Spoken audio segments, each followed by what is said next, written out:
A partir de agora, sobe o giro do motor.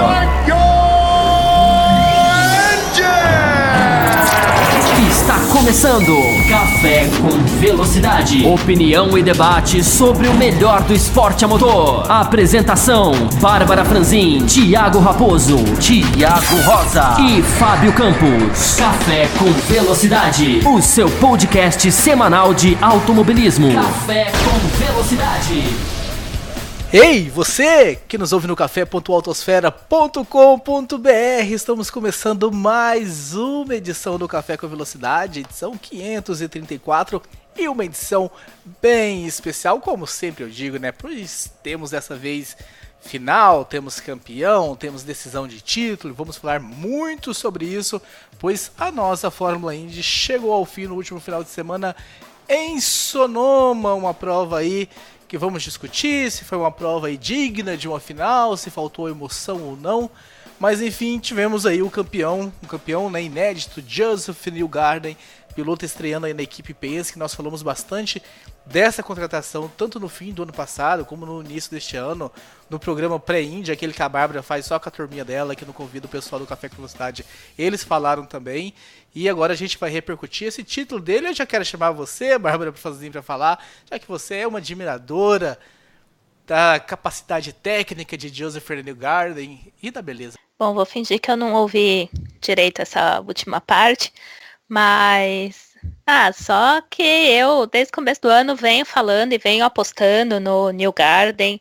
Eu sempre disse que era uma boa aposta da Penske, já que ele vinha fazendo corridas muito boas pela Carpenter, também pela equipe da Sarah Fisher, né? Então é um piloto que sempre, desde cedo, né, que ele tá na 6ª temporada já, eu falei, bom, talvez saia alguma coisa daí. Então é muito legal, às vezes você vê que você faz uma aposta certa, que é um piloto novo aí, né, que venceu, tipo um rosto novo vencendo a Indy. Por ser americano pode ser interessante também em questões de marketing para a categoria. Então foi muito bacana, assim, eu fiquei bem feliz com o resultado, não fiquei feliz com a corrida, né, que foi, acho que a gente vai ser unânime nessa opinião, foi bem ruim, mas foi muito legal acompanhar e até ver as tentativas, né, não do Dixon, mas sim do Pagenaud para tentar tirar esse título, mas acho que temos que depois discutir bastante aí sobre onde poderia ser essa final, esses benditos pontos dobrados, mas eu tô bem feliz com o título dele, é o que eu falei, é um piloto que eu aposto e acho que o resultado veio até cedo demais, logo no primeiro ano na Penske. Thiago Santa Rosa, seja muito bem-vindo também à edição 534 do Café com Velocidade. É o último ano, Thiago Santa Rosa, que nós vamos falar de 2 brasileiros na Fórmula 1? Olha, Thiago Raposo, eu acredito que sim.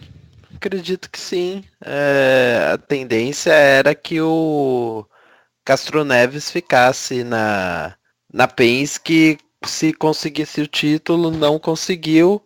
Tony Kanaan, certo, com a AJ Foyt, uma equipe menor, sai de uma equipe grande, e o Leist, a tendência dele é não subir nessa primeira oportunidade dele. Então, acredito que sim. Infelizmente, para os fãs de pilotos brasileiros aí na categoria, o ano que vem vamos ver só o Tony Kanaan. Acho que vai ser uma temporada até de transição, aquela mesma coisa que começou a acontecer alguns anos atrás com a Fórmula 1 no Brasil. A gente pode começar a levar isso para a Indy, pois mesmo com a participação do Castro Neves nas 500 milhas de Indianápolis, a tendência é a diminuição da participação do Brasil lá. Pensar que na época da reunificação da kart com da IndyCar com a kart, melhor dizendo, o Champ Car, né? Tivemos corridas com 8 brasileiros. Agora vamos ter só um. Diogo Gomes, seja muito bem-vindo à edição. Diogo, acabou a temporada 2017 da Fórmula 1? Não, ainda não, longe disso. É claro que é um passo bem avançado, eu diria, porque a vantagem chega em um ponto em que ela nunca esteve, né, durante toda a temporada. É a maior vantagem que um dos dois conseguiu abrir. Mas o campeonato, assim como aconteceu agora, esses problemas com o Vettel podem acontecer com o Hamilton durante o ano, enfim. Acho que a briga... Eu diria que está bem aberta ainda, porque eu vejo a possibilidade, né, de acontecer problemas tanto com um quanto com o outro. Então, acho que o campeonato está bem aberto ainda, na realidade. São 6, 7 provas para o final do ano ainda.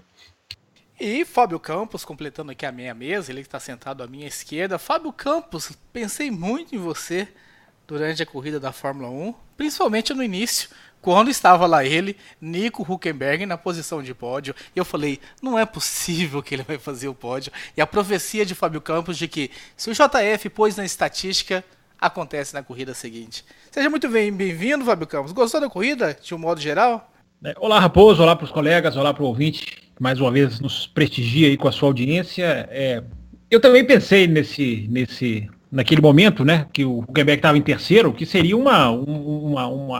seria um pódio triunfal, né? Seria um pódio, sem dúvida, que num momento em que todo mundo já estava, né, dando como certa a estatística que acabou acontecendo, mas eu acho que não é uma estatística tão depreciativa assim. Ela pode ser analisada sobre alguns aspectos, mas foi, mesmo que ele não tivesse um problema mecânico, né, esse pódio teria sido retirado por uma estratégia atabalhoada, por uma parada nos boxes, num timing equivocado da Renault, né? Então ele não continuaria ali, porque a Renault demorou a fazer a parada que já o tinha tirado da posição de pódio, colocado ali aqueles 3 que acabaram sendo os finalistas nas 3 primeiras posições mesmo.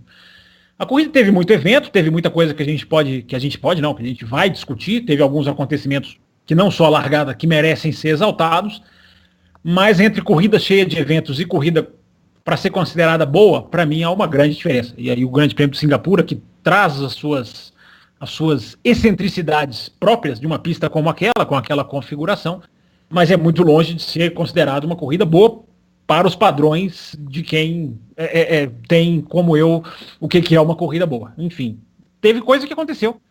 Poucas, eu acho que são dignas de se poder chamar de uma grande corrida de Fórmula 1, apesar do que aconteceu na volta 17, que a gente vai relatar aqui nessa edição. Com certeza relataremos, mas antes eu quero agradecer aqui aos nossos apoiadores que entram lá no apoia.se/Café com Velocidade de bom coração.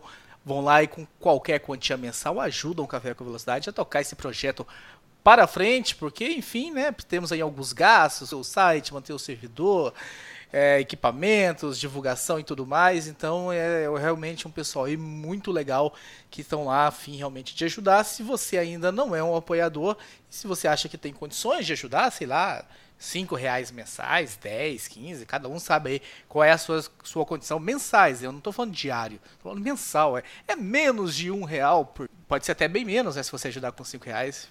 apoia.se/Café com Velocidade.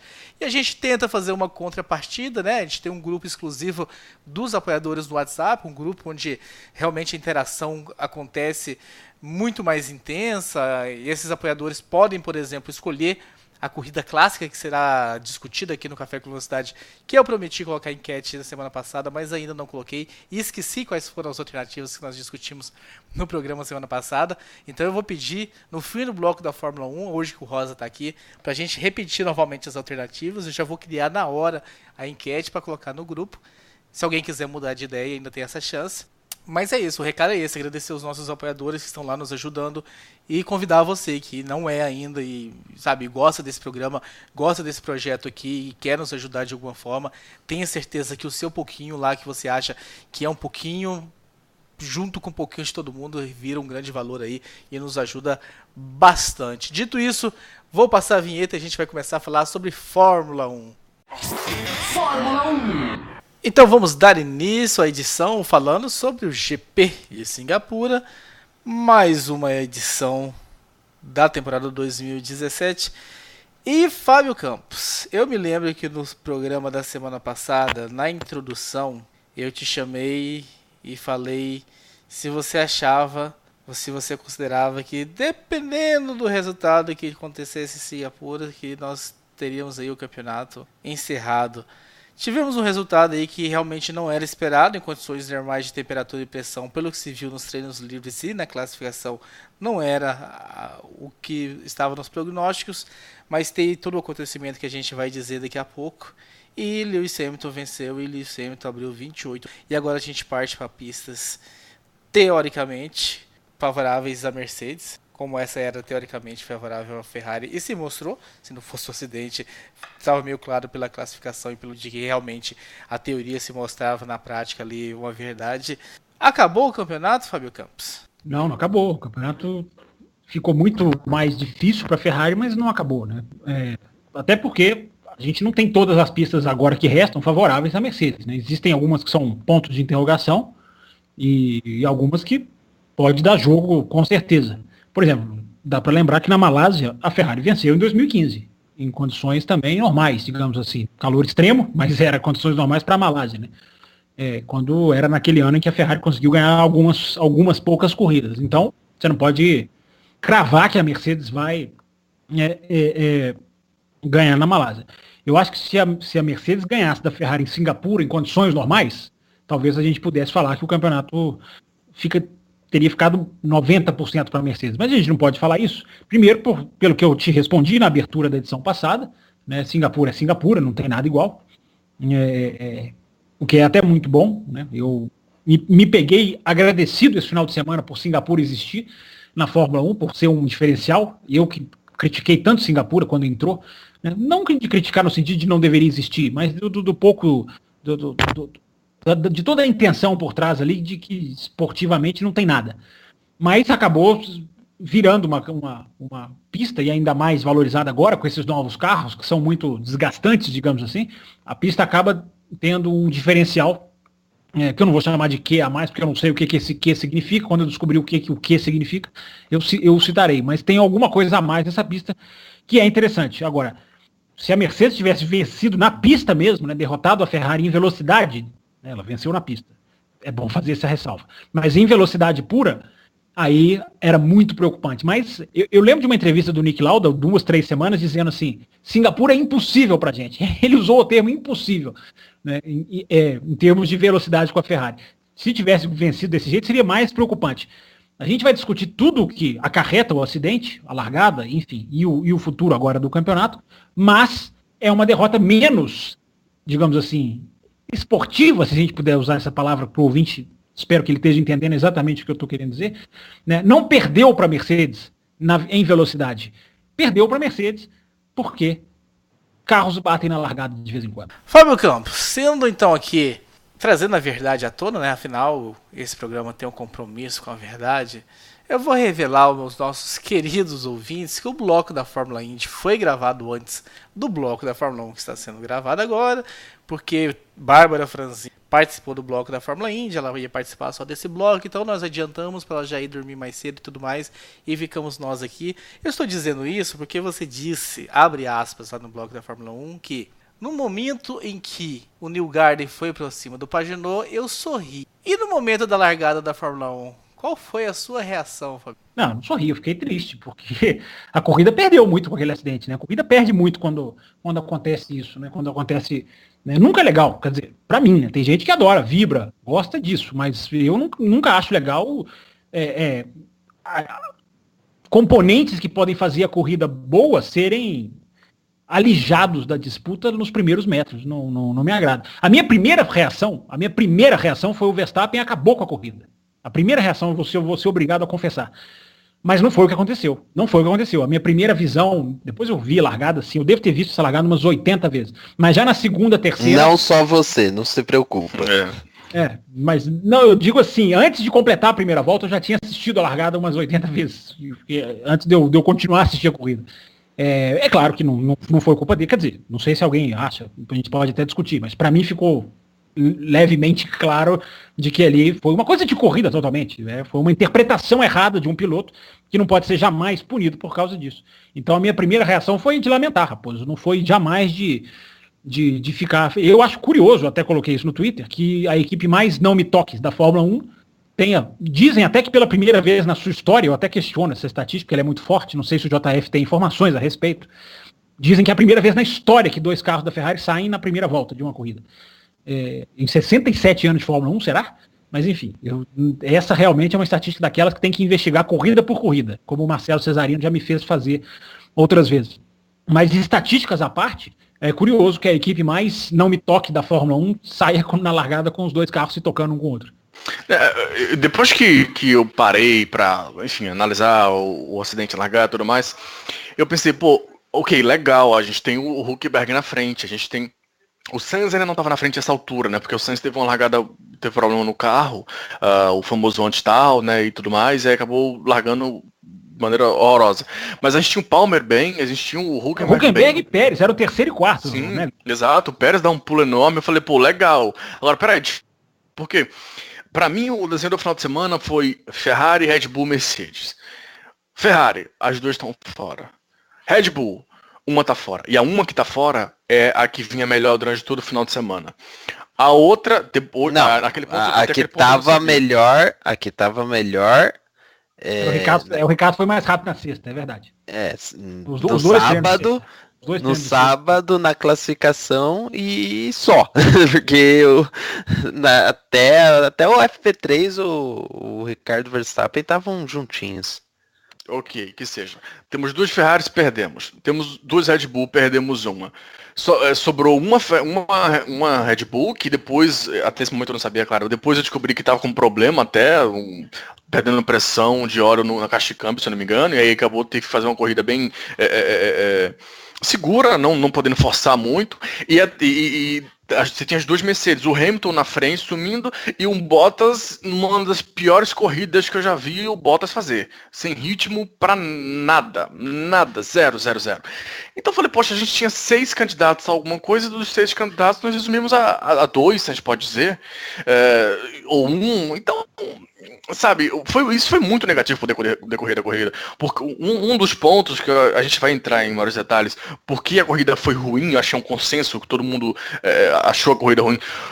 Um dos pontos é que ela é muito longa, né? Mas enfim, por que a corrida foi ruim? Um dos grandes pontos é as pessoas, os pilotos, os pontos que podiam fazer a corrida na frente, a briga pelo pódio funcionar, ou ter uma briga, ou ter uma batalha, se perderam ali logo na largada, ou logo naquelas primeiras voltas. Não, e isso foi tão lamentável. Foi tão lamentável, né, Diogo, que é um dos raros finais de semana em que 3 equipes se equipararam levemente. Né? É uma coisa tão rara isso na Fórmula 1, por isso que a largada foi tão lamentável, na minha opinião, porque era um dos raríssimos finais de semana, o que me faz rever cada vez mais o conceito sobre Singapura, porque é, na pior das hipóteses, algo diferente no calendário da Fórmula 1. Na pior das hipóteses, o ouvinte pode falar que não gosta, que acha ruim, que tem a questão dos muros, e que a beleza externa é mais valorizada do que a parte esportiva. Eu tendo a concordar com o ouvinte. Não rebaterei os comentários nessa natureza. Mas acrescenta algo de diferente na Fórmula 1. Primeiro mostrando para a Fórmula 1 como essa Fórmula 1 dos motores deu errado, fracassou. Não deu certo, porque na hora que o motor é anulado, você vê McLaren chegando, você vê Renault chegando, você vê a Red Bull chegando, né? Você vê como o peso dos motores virou uma coisa desequilibrante. E é tão ruim o que aconteceu na largada, porque é isso aí que o Diogo desenhou no comentário dele. Era o primeiro, talvez, pouquinho na Hungria, mas era praticamente o primeiro em que 3 equipes você podia falar que podiam brigar razoavelmente, com a Mercedes atrás, inclusive. Era Ferrari contra a Red Bull, o desenho todo da corrida, a classificação, desenhou isso, enfim. Por isso, Raposo, quem sorriu na largada é quem não gosta do Vettel, do Verstappen, ou do Raikkonen, ou do Alonso, né?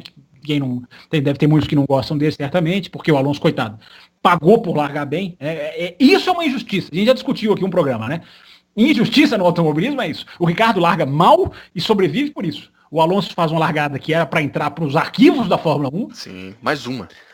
Ninguém me tira da cabeça que o Raikkonen largou bem e por isso que causou. Por isso que tivemos acidente. A largada do Raikkonen é fantástica, sem dúvida. A largada do Raikkonen, o jump start, né, do Raikkonen, para usar o termo inglês que vocês adoram, é fantástico. É uma coisa.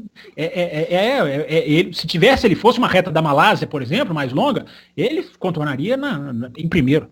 Mas eu não sei o que o Raposo achou da largada. Eu achei a largada lamentável. Foi uma pena mesmo. Não, só tem um palavrão mesmo, assim, da plasticidade da cena e tal, mas... Pô, mais reação do que eu, então isso é inédito, não. Pois é, mas assim... Em Interlagos você jamais soltou o palavrão. Engraçado isso. Você devia estar realmente muito emocionado nessa corrida. Durante a corrida não, mas talvez no pré-corrida algum. Mas esse é um assunto para quem for para Interlagos esse ano, no setor G, observar com a gente. Voltando à prova então, né, a corrida em si, essa largada, Diogo, algo que me revolta profundamente. Fábio Campos também, uns caras que assistem inglesa, não sei se o Diogo essa semana assistiu na Sky ou na Globo, é o mau jornalismo.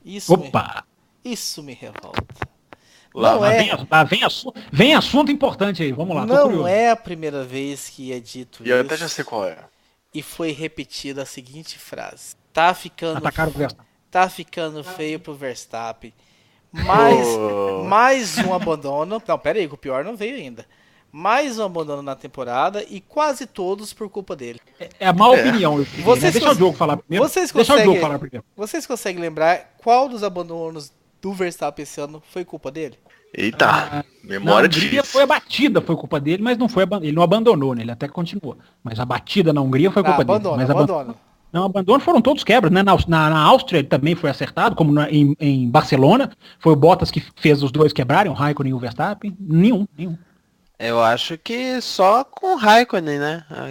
Eu tenho a lista aqui que o nosso querido Sérgio Boteco F1 fez. Que ele também ficou mandou pra gente? Ele mandou pra gente ou você buscou lá? Eu busquei no Facebook dele. Eu ia agradecer, mandar um abraço, então não vou agradecer. No Bahrein ele teve problemas de freio. Na Espanha o Raikkonen bateu nele. No Canadá, problema de motor. No Azerbaijão, deixa eu colocar o R no lugar certo. Problema de motor novamente. Na Áustria, o Kvyat bateu nele. Na Bélgica, problema de motor. Na Singapura, acidente na largada, que não foi culpa dele. E o que é ventilado pela transmissão nacional, pelo comentarista que se gaba de estar há 38 anos. Ou Reginaldo Leme, aponta o nome assim. Não, e tá feio pra esse Verstappen, porque enquanto o Ricardo tá lá terminando um monte de corridas no pódio, ele mais um abandono e quase todos por culpa dele. E quem tem a memória um pouco mais fraca, vai nessa onda aí. E acredita, e toma por si. Não, realmente, esse Verstappen tá mal, porque tá não completa nenhuma corrida e todas por culpa dele, aí o cara já vira todas, né? O cara já aumenta na mesa do bar, já deixa de dizer quase todas, já vira todas por culpa dele. Diogo Gomes. É a opinião de mesa de bar, você resumiu bem. Tem-se uma impressão, e aí pega-se essa impressão e coloca como se fosse a realidade, mas não se checa números, não se checa, histórico, enfim, tá tudo errado. É uma opinião. Eu acho que realmente não faz o menor sentido. Eu até vi algumas pessoas querendo comparar a pontuação de campeonato do Verstappen com o Ricardo, que isso é um absurdo enorme também, por isso que você citou. Então, e não dá pra comparar, né? Não dá pra comparar, né, Diogo? Até por conta que, por exemplo, o acidente do Verstappen na Áustria acontece, ele tem um problema ali, ele não larga bem, e aí ele é acertado pelo Kvyat. Mas ele não tem culpa alguma. E nesse, por exemplo, que a gente até vai entrar, talvez ali na questão dos comissários, acredito, a respeito como eles tomaram essa decisão e tudo mais, ele tá num posicionamento mais do que o Ricardo. Então, assim, dois momentos diferentes, dois acidentes desses, tantos abandonos em que ele está envolvido de fato e que a gente ainda não discute a culpa dele, é por posições completamente diferentes também. Então nem isso faz sentido. Pois é, mas já tem um certo tempo que ele é o... Ô Raposo, você tá me fazendo, eu vou confessar uma coisa aqui. Você tá me fazendo querer voltar a assistir as transmissões nacionais, sabia disso? Você tá me... Seja bem-vindo aí. Não. Você fala que tem que assistir duas vezes, você assiste a primeira na Nacional e a segunda na... Sim, exatamente, dessa forma. A releitura das corridas, que um dia desse eu até coloquei lá no Twitter, aliás, @CampusFB, para quem quiser se juntar aos pouquíssimos seguidores que eu tenho, eu até coloquei lá esses dias, o tanto que é bom você assistir a corrida duas vezes, assim, que você, sem a pressão de saber resultado, sem a emoção natural do calor de uma corrida, você analisa, você pode descobrir várias coisas que você não percebe durante uma transmissão ao vivo, porque você está ali preocupado realmente em outras coisas. Você eliminando certas preocupações, né? Acho que o Diogo Gomes acho que concorda comigo, mas eu faço sempre essa recomendação para o ouvinte que tem tempo, né? Que tá num final de semana, num dia de semana, rever uma corrida de Fórmula 1. Ou para quem está fazendo jornalismo, às vezes tem gente que conversa com a gente, está fazendo jornalismo, quer, né, levar para esse lado esportivo, enfim. É ótimo para quem quer desenvolver a capacidade de análise de uma corrida. Pode não ser uma diversão, porque realmente você vai rever corridas da Fórmula 1, na sua maioria, sem grandes atrativos. Mas para você, se você tiver eu quero analisar melhor, eu quero tentar, né, na próxima corrida chegar com uma ideia diferente ou uma observação diferente, eu sempre recomendo rever. E eu tô quase caindo para esse caminho, Raposo. Você está me fazendo repensar a minha filosofia de que eu teria que eliminar uma das TVs inglesas, né, que eu sempre procuro assistir, né, em outras, porque eu queria assistir a italiana, a francesa, mas eu não vou entender. Então eu dou essa prioridade para a Inglaterra, embora, né, meus companheiros aqui sejam mais dominantes nos outros idiomas que eu, tanto que eles até misturam com o português, tamanha a capacidade deles elevadíssima de conhecer outros idiomas. Mas enfim, falando sério agora, sem brincadeira, porque eu fico pensando, Raposo, e eu acho muito legal que vocês tragam essas coisas aqui, a gente vai voltar a falar da largada, a gente tem que falar muito da largada ainda, até porque foi o principal da corrida, né? Mas são coisas muito, muito interessantes da gente abrir para o ouvinte perceber, para o ouvinte que a gente tem que pensar, né, Raposo, que nem todos os nossos ouvintes são, como é que eu vou dizer? Doentes. Bichos do mato, como a gente. Não são aqueles que param o final de semana, que começam a assistir na sexta de madrugada e que já começa o sábado com o treino devendo, tendo que correr atrás, ou que acorda, no caso de vocês, tenho certeza, de madrugada para assistir. Enfim, nem todos os nossos ouvintes são bichinhos do mato. Pode ter, acredito que tenham muitos daqueles que assistem a Fórmula 1 como esporte, digamos assim. Né? Assiste por esporte. E é importante, porque você falou uma coisa aí que é muito séria, né? Que é a pessoa embarcar nessa. Quantos pensamentos existem hoje em dia de pessoas que foram formulados? Isso eu posso dizer, isso se estuda na sala de aula no jornalismo. Chama exposição seletiva. Só o fato de você estar se expondo a um tipo de música, a um tipo de opinião, você está sendo influenciado por ela. Mesmo por mais que você tente ou tenha uma postura crítica de isenção. Não tem jeito. Por isso que eu detesto me misturar com baixo nível. Porque vai impregnar em mim. Eu desligo a televisão, eu mudo de canal, eu não vou. Mas você está me fazendo pensar duas vezes, Raposo, pelo menos de rever como um compromisso com o ouvinte. Porque eu imagino, sem querer desconfiar de vocês, que eu acho que vocês fazem muito bem ao trazer essas coisas, mas eu imagino quantos detalhes desse nível não devem acontecer numa transmissão nacional, que não é o fato, gente, de ficar aqui só de urubuzano, como diria o outro, de querer sentar aqui só para criticar, não. Tem muito da transmissão, eu acho que muito do mérito da TV inglesa é saber fazer uma leitura de corrida. É ler a corrida antes dos fatos se desenrolarem. Coisa que a televisão brasileira já fez muito bem. Essas pessoas que sentam hoje, né, sentam há quantos anos você falou, Raposo? 30 e quantos? 38 ele falou, né?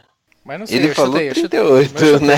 Não, é porque eu sei que eles gostam de contar esses 70, anos. Enfim, começa lá em 72. Quando, né? quando a gente tiver os nossos 38 de Fórmula 1, a gente vai querer bater no peito também, então deixa, não tem problema bater no peito quanto a isso.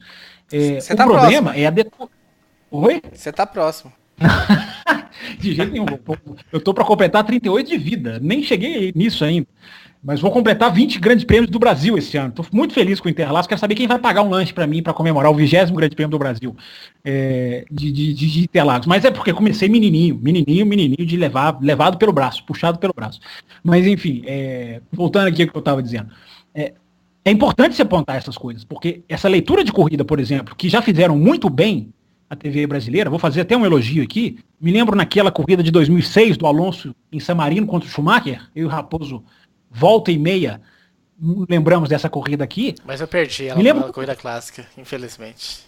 Não, mas você ainda terá chances. Como é San Marino, você ainda terá chances de trazê-la, porque... Mas a ideia era emplacar 2005 e 2006, para o pessoal ver a similaridade.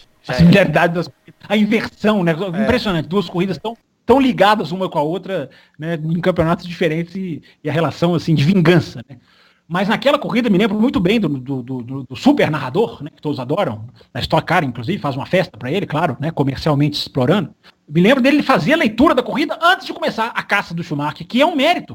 Só que hoje em dia, pelo que você está falando, pelo que você está contando, trocam o tipo de análise, trocam a pesquisa, trocam simplesmente ler um pouquinho, gente. Não é possível que alguém que comente Fórmula 1 não pare para ler sobre Fórmula 1, nem que seja 5 minutos durante a sua semana. Se eu fizer isso, eu me sinto nu, gravando o programa nu, se eu não parar para ler sobre Fórmula 1 um pouquinho. E parece que não fazem isso, porque para dizer que foi tudo por conta do Verstappen, eu não diria nem que é mau jornalismo, Raposo, eu diria que é má opinião mesmo. O mau jornalismo para mim é aquele da disfarçapez, de querer manipular a informação. Esse para mim ainda chega a ser pior. Esse aí é o que eu digo a má opinião, é a opinião sem o embasamento, que é importante a gente sempre lembrar aqui. Não é o caso, não pode se falar uma inverdade desse tamanho sem ninguém combater. Então eu acho importante trazer sempre esse tipo de coisa à tona aqui. Só lembrando que não era o narrador neste final de semana, era o outro que tava lá fazendo, e o Burt tá quebrado, então só estavam os dois na cabine. O Luiz Roberto não teria condições de discordar, então ficou por isso mesmo o Verstappen culpado pela maioria dos acidentes dele nesse ano. E bola que segue. Mas o Fábio Campos falou que a gente tem que falar muito sobre esse acidente da largada. Pra gente falar muito sobre esse acidente da largada, nada melhor do que começar a trazer aqui os e-mails dos nossos ouvintes. Temos muitos, rapaz. E espantem com quem que a gente vai começar. Eu vou ler primeiro, para depois citar o nome. Abre aspas. Na largada, achei o Vettel precipitado demais ao tentar não perder a posição para o Max. Essa mudança de traçado foi o que levou ao acidente, e ele foi o mais prejudicado. Não achei uma corrida chata. A largada foi movimentada, a parada da chuva e consequente escolhas de trocas e a entrada do safety car ajudaram a deixar um pouco de mistério sobre... Tá certo que o Hamilton não soube brincar e foi bem demais em abrir tanto para o Ricciardo. Quanto ao campeonato, não vejo como já vencido. Ainda existem muitos pontos e vai que a má sorte do início do ano volte sobre o Hamilton, volte para ele, né? Fecha aspas. E-mail de Fabrícia Diegoli Bianchini. Ah, não acredito. Choverá essa semana. Em algum lugar do país cairá muita chuva. Tenho certeza que sim. Mas eu vou trazer outro e-mail agora que tem perguntas, várias perguntas pra gente. Vamos lá. Façam como Jailson Fernandes, ouvintes. Mandem perguntas. Grande Jailson. Faça da sua análise uma pergunta, pra saber se concordamos ou não. Tem como você fazer da sua análise uma... Abre aspas, vamos aos comentários sobre mais esse GP de Fórmula 1. Hamilton falou no sábado que dependia de um milagre, e olha que o muito eficiente. Quem imaginaria que o inglês sairia de lá com diferença na liderança do campeonato? O campeonato acabou? Não, ainda não, mas que está bem encaminhado, isso não podemos negar. Vamos aos destaques da prova. Acidente da largada. Acidente da largada foi sem dúvida o grande destaque da corrida. Muito se falou em quem foi o culpado. Até acho que o Vettel pode ter colaborado por não ter largado muito bem, mas não achei sua culpa. Aliás, parece que se criou uma sede de punição. Qualquer acidente que tem que culpar, tem que punir alguém. No entanto, a meu ver, foi um acidente. Pergunta para Thiago Santa Rosa. Você acha que, conforme disseram na Globo, o Raikkonen deveria ser mais cauteloso na largada para evitar o acidente? É possível isso? É possível isso? O piloto ser mais lento para proteger o parceiro? Hipótese alguma. Hipótese alguma, o piloto tem que ser mais lento, né? Raikkonen. Não, é assim, vamos por partes, né? Primeiro que a gente até falou, a largada do Raikkonen foi um negócio absurdo, né? Mas naquela situação, o Verstappen foi em direção a ele quando percebeu o acidente, ou quando foi perceber o movimento. O Vettel foi em direção ao Verstappen. Quando o Verstappen viu que o Raikkonen e o Vettel estavam juntos, ele até falou, né? Ele fez que por sinal eu não percebi, eu tive que procurar depois que ele fechou os olhos, né? Ele menciona isso, que ele fechou os olhos. Não tinha o que fazer. Foram movimentos ali que, feitos de uma maneira, cada um com seu objetivo, que ia causar essa colisão. É impossível. E aí, todo mundo, ou a grande maioria das pessoas acompanhando, já falaram, culpa, a palavra culpa, essa palavra parece que é igual julgamentos sobre crimes na TV, a mesma coisa, né? As pessoas olham assim, já querem colocar o seu veredito, elas querem ser parte da justiça, fazer a justiça no momento, na hora certa. Olha, gente, tem que se dar o tempinho, tem que se, sabe, nem que seja um segundo, parar e pensar e olhar e ver o que aconteceu de fato. E assim, eu vi, como o Fábio Campos falou, ele viu 500 vezes, o Diogo viu, aposto que o Raposo também viu. Depois da corrida, eu vi de novo, acho que mais umas 10 vezes, para realmente ter certeza disso que eu tô falando agora, que não teve movimento que foi deliberado, foi na verdade movimentos todos naturais e que todos juntos fizeram isso. Todos juntos fizeram isso, mas nenhum movimento deliberado de ação e reação, de fechar alguém. Então, assim, respondendo ao Jailson, não tem que ser mais lento, tem que brigar, tem que acontecer. E aí pode sim acontecer acidente, pode acontecer esse tipo de situação. E é melhor que aconteça esse tipo de situação na pista, numa largada com chuva, uma largada parada, uma largada numa pista com condições diferentes, dessa maneira, do que acontecer num trenzinho bem mal acabado, que já pensou? Não poderíamos não ter absolutamente nada para falar dessa corrida. Largada desse jeito para Fórmula 1 é muito melhor. Não, é só largar dentro da curva. Faz largada lançada, largando a 2 metros da curva. Tenho certeza de que muitos sugeririam isso. Tenho certeza que tem gente que tapou os olhos nesse momento do Grande Prêmio de Singapura. Só me surpreende aí, agora eu fiquei mais preocupado ainda com a transmissão nacional, porque jogar para cima do Raikkonen, né, o Raikkonen deveria ter sido mais cauteloso, desculpa, aí não é nem questão de mau jornalismo ou bom jornalismo, é enxergar o automobilismo de uma maneira diferente da que eu enxergo, porque é o cara que está por dentro, é o cara que deu o melhor, né, a expressão em inglês, jump start, é o cara que na hora que o carro salta, não existe levantar o pé nessa hora. Se você está num grid, o seu carro salta muito mais rápido que o dos outros, você pensa em qualquer coisa menos levantar o pé. E é o menos culpado disso tudo. Menos culpado disso tudo. Porque é o que estava por dentro. Todos os outros dois, que aí você pode discutir,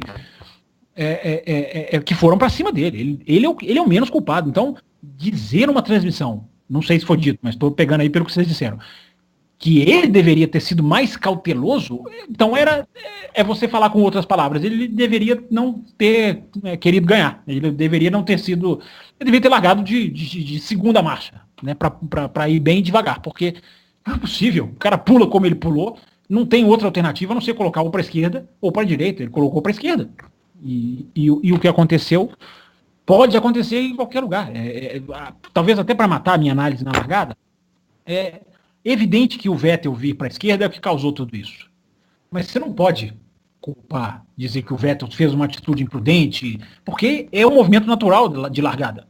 Né? Se você fizer isso contra um carro, se fosse apenas contra o Verstappen, teria saído tudo bem. Se você fazer isso contra 2 carros, a chance de ter um acidente é muito maior. Só que quem está fazendo esse movimento, rarissimamente vai conseguir saber que tem um terceiro carro lá atrás. Então, o que o Vettel fez? Ele deu chance. Ele deu uma chance para um acidente. Só que aconteceu. O acidente poderia não ter acontecido. Ele fez uma coisa que todo mundo faz. Está certíssima a direção de prova, em não punir ninguém, ao mesmo tempo em que a direção de prova é culpada por isso que o Rosa citou, na minha opinião. A essa geração de telespectadores race control. Né? São todos diretores de prova. A Fórmula 1 é culpada disso. Porque a Fórmula 1 educou essa gente com 5, 10 anos de punições absolutamente descaracterizadas, absolutamente indefensáveis. A começar pelo sempre citado, citarei sempre, morrerei, citando o Grande Prêmio do México do ano passado, onde 2 toques, roda com roda, lado a lado. Simplesmente isso foi motivo de punição.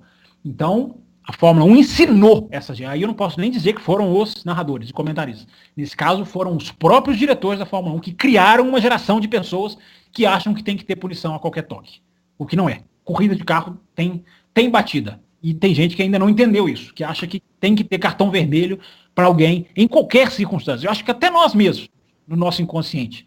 Né? Eu revi tanto a largada que eu me peguei pensando assim, eu tô aqui revendo a largada para procurar culpado? Deve ser. Porque por que eu tô revendo essa coisa aqui 200 vezes? Então isso é enraizado. Isso é uma cultura que se cria. Do mesmo jeito que eu já falei aqui, cultura de ultrapassagens, cultura de punições, cultura de várias coisas, você vai com o tempo. Cultura de respeitar a velocidade de atrás do safety car. Né? Você vai punindo até você criar essa cultura. Mas quando você pune errado, você também está ensinando errado. Você falou aí do... então o Kimi deveria ter largado de segunda. Eu não sei até que ponto que isso é verdade, que o Hamilton declarou que ele largou de segunda. Eu não sei se isso é uma piada da internet, que eu não cheguei a apurar e muito a fundo. Mas eu li em algum lugar que, tipo, Hamilton declara que largou de segunda pra evitar, pra não patinar e tal, não sei. Se alguém quiser dar uma procurada, uma gulgada aí, enquanto eu leio a próxima aqui, continuando no e-mail do Jailson, que fala, abre aspas pro Hamilton. O inglês conseguiu dominar a prova, mesmo com entradas do safety car, manteve controle. Pergunta para Fábio Campos. Opa! O que justifica a diferença de desempenho entre Hamilton e Bottas nessa corrida? Jailson, eu me peguei assistindo essa corrida e pensando se não estamos todos, né, não culpa de ninguém, porque é um dos maus do automobilismo, é esconder às vezes a genialidade aonde ela existe. Né? E eu me peguei pensando muito durante essa corrida. Tudo bem que a genialidade de verdade, que é gostosa de se assistir, é o Daniel Ricciardo em Monza. Aquilo é o automobilismo tem que ser aquilo. Né? Aquilo é genialidade com G maiúsculo. Mas eu me peguei pensando o quanto que o Hamilton não estava sendo fantástico nesse final de semana. Por quê, Jailson? Eu explico por quê. Não é só pelo fato de liderar, de ganhar uma corrida, porque os outros bateram. Não é isso. A sexta-feira da Mercedes e o sábado da Mercedes foram tão piores do que a Red Bull que eu pensei, ali durante aqueles safety cars excessivos, né, de largada, o Kvyat entrar debaixo da barreira de pneus, enfim, teve aquele tanto... E eu pensando assim, vai atacar. Eu quero ver segurar o Ricardo. Mas eu quero ver segurar esse menino hoje. Eu quero ver. Entendeu? Apostaria dinheiro se tivesse alguém do meu lado assistindo a corrida comigo. E não é que o cara não foi atacado. Depois veio uma informação que o Ricardo poderia ter tido um problema de câmbio, que ele teria guiado 2/3 da prova poupando, digamos assim. Não sei. Essas informações, quando vêm depois da corrida, eu tendo a... não sei. Mas o fato do Hamilton, num final de semana, o que eu estou querendo dizer, Jailson? O fato de o Hamilton, num final de semana, tão abaixo da Mercedes, conseguir ganhar com aquela segurança, e aí você coloca muito bem a comparação com o Bottas, porque se fosse ali uma diferença de acerto da Mercedes, acho que o Bottas também viria, e o Bottas não veio, eu fico pensando e deixo essa pergunta aos colegas e ouvintes. O quanto o Hamilton não pode ter sido muito mais fantástico do que a corrida dele aparentou ser. Sem dúvida nenhuma. Tem algum eu aqui? Parece que eu tô vendo comentários no nosso chat. Não, é só o Thiago Santa Rosa. Não, deixa eu adicionar rapidamente. Eu vi essa diferença, principalmente na classificação, que o número, né, foi assustador, acho que foram 7 décimos, se não me engano, entre eles, né, entre Hamilton e Bottas. O final de semana do Hamilton foi passando por dificuldade com todas essas questões da Mercedes, mas ele consegue fechar muito bem com esse desempenho que o Fábio Campos falou. Mas eu queria focar, melhor dizendo, mais até em cima do Bottas, porque é incrível como desde que começou o treino livre 1, lá ainda na sexta-feira, bem cedinho, como ele não conseguia, não sei, encaixar carro com pista, não sei, não encaixava tão bem. É impressionante as dificuldades. E foi assim durante todo o primeiro treino livre, o segundo, o terceiro. Na classificação tomou 7 décimos do Hamilton. E na corrida, de novo, para mim ele fez uma corrida horrorosa. A classificação que o... Ele tomou ultrapassagem do Palmer. Tomou ultrapassagem do Palmer. Não, e mais do vai que ficar isso... marcado, isso vai ficar marcado. Não tô criticando o Palmer, não. Mas ele tomou e foi um dos poucos pilotos que foi ultrapassado no final de semana, né, Diogo? Sim, exato. E mais do que isso... Porque, eu acho que foi o tomou... pneu de chuva extrema que passou o intermediário. No momento da mas o intermediário era o melhor pneu. Não, naquele momento eu acho que não era, não. 2, 3 voltas depois passou a ser. Pode ser verdade. É isso que eu ia comentar. Naquele momento ali ele estava em desvantagem com relação ao pneu. Porém, bem, aquilo não durou. O Shinji inteiro não foi aquilo ali, não. Deu 4 voltas, o pneu intermediário tava muito melhor. Não era só melhor que o pneu para chuva extrema, não. Era muito melhor. E ele não conseguia. Foi tão atípico ver o Palmer na frente do Bottas com o Mercedes, obviamente, que eu foquei o live time especificamente nesses 2 caras e eu fui observando. E ele não conseguia vir mais rápido. Não é assim, aí ele tava limitado em cima do Palmer. Ele não conseguia vir. E quando ele conseguia encaixar uma voltinha um pouco melhor, o Palmer vinha e respondia. Então assim, cara, tudo me dizia que... O Palmer reforça isso, né, Diogo? O Palmer. Tudo me diz ali... O Palmer andou muito bem esse final de semana. Andou muito bem. Tudo me diz que se a Renault não comete aqueles erros bestas que cometeu, porque depois tem o abandono do Hülkenberg, mas o erro deles inicialmente já foi grotesco. Grotesco. E se não tem os abandonos, ele é uma corrida extremamente atípica. O Bottas ele não fez nada na corrida. Nada. O que ele fez foi sobreviver. Ele esteve na corrida, ele não bateu em ninguém, ninguém bateu nele. Ele sobreviveu. Quem abandonou, ele ganhou uma posição de graça. Quem a equipe errou estratégia, ele ganhou uma posição de graça. Isso deu pra ele na terceira colocação. Essa é a corrida do Bottas. Não a Mercedes. Que, de novo, teve dificuldades, mas o próprio Hamilton conseguiu, talvez não vencesse a corrida da maneira que venceu se tivesse Ferrari e Red Bull no grid, mas poxa, ele fez um que é mais, o famoso que Fábio Campos está tentando descobrir o que é. Mas o Bottas não. O Bottas não mostrou nada, foi um cara típico, sabe? Foi um cara que não corresponde com um cara que venceu a quantidade de corridas e pódios. Ele tem 10 pódios na temporada, gente, é muita coisa. O primeiro ano com um carro bom, realmente. E foi um cara típico demais. Eu fiquei muito decepcionado com essa corrida do Bottas. Bom para ele que conseguiu salvar o pódio, né? Muito bom para ele conseguir salvar o pódio. A diferença dele pro Vettel, obviamente, caiu bastante, porque o Vettel não pontuou nada. Ele fez 12 pontos, né? Se não me engano, pela terceira colocação, 15. Então, isso ajuda ele nesse sentido, mas... Analisando performance em si, quem só vê o resultado da terceira colocação não vai ver o final de semana horroroso que ele teve. Horroroso. Verdade. Muito mal mesmo. E prosseguindo com o e-mail do Jailson, ele diz o seguinte: e a Red Bull? Os carros da Red Bull vinham muito bem, superando até a Ferrari em boa parte do final de semana. Pergunta para Thiago Raposo: por que na corrida o Ricardo não conseguiu ameaçar o Hamilton? Eu não sei, é uma boa pergunta, porque durante o final de semana se mostrou-se um carro ali andando muito próximo da Mercedes e às vezes até mais rápido que a Mercedes. A grande expectativa naquele safety car do Ericsson é que juntou todo mundo, agora complicou para o Hamilton, porque agora o Ricardo vai colar. E não conseguiu atacar realmente no circuito, né? Toda aquela história de que o circuito mais travado, o grande diferencial da Red Bull é a aerodinâmica, o motor não fala tão alto, então o Renault pode chegar um pouco mais próximo da Mercedes. Eu não tenho explicação realmente, não sei se a leitura das forças estava diferente, ou se o carro do Ricardo por algum motivo estava com aquele pneu, já não estava casando muito bem. O motivo, a razão, eu não sei. Eu esperava, a minha expectativa realmente naquele safety car do Ericsson é de que, opa, agora temos uma corrida. Inclusive soltei essa frase, temos uma corrida. E não tivemos uma corrida depois da relargada. Soltou frases, inclusive. Senão... Pois é, você tá precisando assistir a corrida comigo, Fábio Campos. Alguém... Já em novembro. Alguém pediu a palavra aí ou eu posso dizer? Eu acho que alguém pediu a palavra aqui, né? Pedi sim. Aí eu vou ter que falar, eu acho que é o Hamilton. A diferença não tem como. É o Hamilton. É a qualidade dele que fez a diferença aí durante a prova, né? E ele...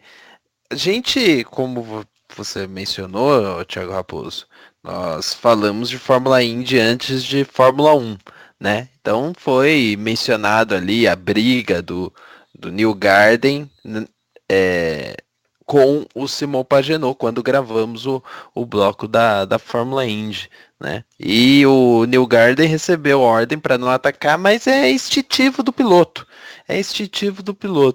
O Hamilton, para mim, quando ele tá nessa posição de primeiro lugar, ele simplesmente é perfeito. Ele faz o carro ter a melhor condição. Ele pode ter até, e tem alguns casos que é atacado, que pode perder a posição e tudo mais, mas ele ele realmente é espetacular, né? E o final de semana não era dele, mas quando pintou para ele não perdeu em nenhum momento. E aí, quando você compara como brilhantemente fez o Diogo Gomes com tudo que o Bottas fez, você fala, pô, não tem como, né? É o grande diferencial. Não digo que o Ricardo não fez o ataque. Eu acho que o Hamilton que não deixou ele atacar. Tanto é que eu acho que o único momento de preocupação foi em uma determinada volta que o Hamilton erra, perde 2 segundos e meio, 3 segundos lá, a diferença cai para quase 1,7, alguma coisa assim, mas logo depois ele volta. É o piloto que bota o ritmo e não deixa nenhum outro sequer pensar em atacar. Só para frisar a informação que eu falei aqui, que a Red Bull disse, né, que o Ricardo guiou 2/3 da prova com um problema de câmbio, que ele não podia forçar, não é que o câmbio dele estava quebrado, mas viu-se o risco de quebra, né, consegue fazer isso hoje, fácil, né, com tantos computadores, né, localizou-se a chance de quebra e pediu para ele não segurar tanto. Quer dizer, não forçar tanto, segurar um pouco. Não forçar tanto, exato. É uma das explicações que eu encontro, porque eu confio, claro, na genialidade do Hamilton, mas foi algo tão grande, mas tão grande. E depois do que o Ricardo fez em Monza. Poxa, pois é, depois do que o Ricardo fez em Monza, a grande atuação do ano, não era de se esperar que ele não fosse para cima, né? Exatamente, mas se tem um cara que vai pra cima nesse grid, esse cara se chama Daniel Ricciardo, não tem medo de ultrapassagem, de buscar, de tentar. Então, sabe, num final de semana em que a Red Bull apresentou melhor que a Mercedes, e eu acho que, eu concordo com você que é difícil acreditar nesse tipo de problema que a equipe vai falando na mídia depois da corrida. Mas esse especificamente eu falei, cara, apesar de eu não acreditar muito, faz todo sentido, né? Que eu tô começando a acreditar. Exatamente. Então, acho que nesse sentido é mais ou menos por aí mesmo. Esse lance que o Rosa citou do Hamilton é que eu não entendi nada, porque eles falaram um erro, que ele perdeu mais de 2 segundos e meio, mas eu não vi nenhum replay desse erro. Aí depois tem um rádio dele falando pra equipe. Exatamente. Tem um rádio esquisitíssimo. Né? Querem que eu vá devagar pra talvez segurar o Ricardo pro Bottas. Eu confesso que eu não entendi essa parte da corrida. Eu já tava bem de saco cheio pela corrida horrorosa. Eu nem prestei atenção nisso, mas não sei. Eu fiquei com a impressão que talvez ele tenha deixado. Não. Talvez ele tenha até deixado algo do tipo, tá, eu vou obedecer a equipe, eu vou tentar ir um pouco mais devagar. Aí a corrida já tava. Aí, você vai assistindo a corrida, vai pensando um milhão de coisas. Aí, a essas alturas, a corrida já tava rolando no tempo, né? Não ia acabar mais por quantidade de voltas. Aí eu falei, será que a equipe tá mandando ele diminuir um pouco o ritmo lá, a endurance, pra ver se tem menos voltas? Eu falei, não, mas Fórmula 1 isso não vai fazer o menor sentido. É que aquilo lá é endurance, aquilo lá é, sei lá, 6, 15, 24 horas de prova. Não... Eu comecei a confundir as coisas, eu falei, deixa pra lá. E o que interessa é que depois ele foi pra frente e abriu um monte fácil. Deixa eu esclarecer. A equipe pede ele, a equipe fala no rádio para ele manter o pelotão junto, para ele não acelerar tanto, para manter. Os engenheiros, como eu gosto. O engenheiro fala para ele, não acelere, mantenha o pelotão junto para não dar ao Ricardo a chance de ter um safety car, uma janela. Quando eles dizem isso, o cara parar, trocar pneu e não perder posição e em caso de safety car, ele poder atacar com pneus mais novos. Aí o Hamilton rebate, mas você quer que eu ande tão mais lento assim do que eu tô andando? É um risco andar dessa maneira. Aí o nobre engenheiro, digníssimo, diz, não, tudo bem então, se você não está confortável em andar nessa velocidade, pode fazer o seu ritmo. Mas veja o pensamento edificante, construtivo do engenheiro para uma corrida de carro. Não acelere. Mantenha o pelotão junto. Para que o outro piloto não tenha a vantagem de um possível safety car, de trocar pneu antes, enfim, de usar a estratégia lá, Alonso, né, de parar e contar depois com um safety car. Por isso que eu digo, o Hamilton rebateu, é importante deixar isso claro, o Hamilton rebateu e disse, olha, 2 segundos a menos, você tem certeza, ele pergunta, você tem certeza que você quer que eu faça isso? Porque é um risco, ele usa essa palavra, é um risco andar dessa maneira. Né, o piloto, poxa, já pensou o cara guiar levantando 2 segundos a corrida inteira? Só se for para fazer o que ele fez em Singapura, em Abu Dhabi o ano passado, aí é diferente, você tá vendo ali todo mundo, você sabe a hora que você levantar o pé, você tá segurando o pelotão bem ali na sua cara. Mas com a vantagem que ele tinha, ficar levantando o pé para andar 2 segundos, ele questiona o engenheiro e o engenheiro libera. Fala, não, tudo bem, esquece. Como se o engenheiro tivesse falado em bom português, assim, esquece. Pode fazer o que você quer. Seguindo com o e-mail do Jailson, Carlos Sanz é o próximo. O novo contratado da Renault conseguiu seu melhor resultado na categoria. Fez uma corrida bem consistente. Enquanto isso, seu companheiro continua longe de acompanhá-lo. Pergunta para Thiago Raposo. O que você, que acompanhou a carreira de Sanz desde a categoria de base, está achando da ida dele para a Renault? Foi um bom negócio para ambas as partes? Ótima pergunta. Vão me falar que eu fico em cima do muro, né? Eu não sei. Não vai... é isso, não. Você já ficou muito embaixo desse muro aí. Eu quero ver o que você vai responder agora. Olha, eu não sei como que vai ser a Renault 2018. Não, mas é uma boa pra carreira dele, pra Renault ou não? Eu diria que vai ser uma boa, mas aí é um puta chute, né? Porque eu tenho aquelas pessoas que... Futurologia não, né? É isso, aquelas pessoas que gostam de usar muita palavra eu tenho certeza, com certeza, de coisas que não se tem certeza, às vezes eu fico um pé atrás e eu vou pro extremo oposto. Mas eu diria que ele deu um passo certo, não por estar indo pela Renault, mas por deixar a Honda para trás. É esse eu acho que o ponto principal. Ele deixou a Honda para trás. Ele não vai ficar na Toro Rosso que vai ter Honda o ano que vem. Não acredito em Honda evoluindo de jeito nenhum, então. Não, então nesse sentido eu acho que sim. Ele deu Você tem certeza disso, rapaz? Não tenho certeza nenhuma. Mas nesse sentido eu acho que sim. É um ponto, sim. Ele deu um bom passo porque igual o Tiririca, pior que tá não fica, então... Aí você estragou tudo, você tá indo tão bem. Eu acho que a grande vantagem desse acordo dele é que ele ainda é piloto da Red Bull. Então, se tudo der errado na Renault, e a grande dança das cadeiras no mercado, para usar uma expressãozinha também bem ruim, essa não tem uma inglês para substituir essa, não. Mas a dança das cadeiras será 2018 para 2019. Vai acabar o contrato de todo mundo, praticamente. Todo mundo praticamente acaba o contrato. Do Bottas, do Raikkonen, dos dois da Red Bull. Do Hamilton não, né? Só o Hamilton. O Hamilton ainda vai anunciar, mas pode ser que acabe. Pode ser que também que seja do Hamilton. O Hamilton ainda vai anunciar. Mas vai ser do Bottas, o do Van Dorn, o de todo mundo, o Raikkonen, os dois da Red Bull. Ou seja, a gente pode ter para 2019 uma super mudança. Então, eu acho que para o Sainz foi ótimo. Não tinha nem pensado nesse ângulo da Honda, não, mas ele vai andar numa equipe de fábrica, ele vai andar numa Renault, que acho que tem que ser sempre respeitada, e está evoluindo, e depois ele pode voltar para a Red Bull a qualquer momento. Ou seja, ele não se desconecta do plano da Red Bull, porque ele está emprestado. Ou seja, ele pode fazer um ano de Renault e ir para a Red Bull, dependendo do que acontecer. Né? Ricardo e Verstappen são moedas valiosíssimas no mercado. Né? Aí ficaria a Ferrari como pergunta, mas aí o Vettel vai deixar, e tem essa chatice da Fórmula 1. Né? Mas que os dois são peças que serão cobiçadas, eu acho que ninguém tem dúvida disso. Aliás, foi divulgado esse final de semana do agito dos bastidores, a gente pode até entrar um pouquinho mais nisso, se quiserem, mas foi divulgado que a Renault pediu o Ricardo primeiro, né, levou o Sainz, mas que pediu, isso foi admitido por todos eles, que pediu o Ricardo na barganha, né, porque a Renault pediu um piloto, para quem não sabe, peraí, vocês querem que eu mude para a McLaren, larga a Toro Rosso, mas e um contrato? Tem um contrato aqui na minha mão, a barganha foi, então você pode escolher Você pode escolher uma vantagem. O que você quer? Ela falou, eu quero um piloto. Aí foi por isso que tudo aconteceu. Senão não aconteceria nada disso. Aliás, um parênteses aqui também. Uma revelação do Christian Horner, que eu acho interessante de ser colocado aqui na mesa. De que há um contrato da Red Bull com a Fórmula 1 que não permite que a Red Bull fique sem motor. Olha que interessante. Uma cláusula bem Bernie Eccleston. Existe por contrato com a Red Bull a garantia de que ela não fica sem motor. Queria saber se todas falaram bem não. Então o que acontece? Compram um motor de carro na loja para eles e colocam no carro, porque é uma cláusulazinha e é realmente...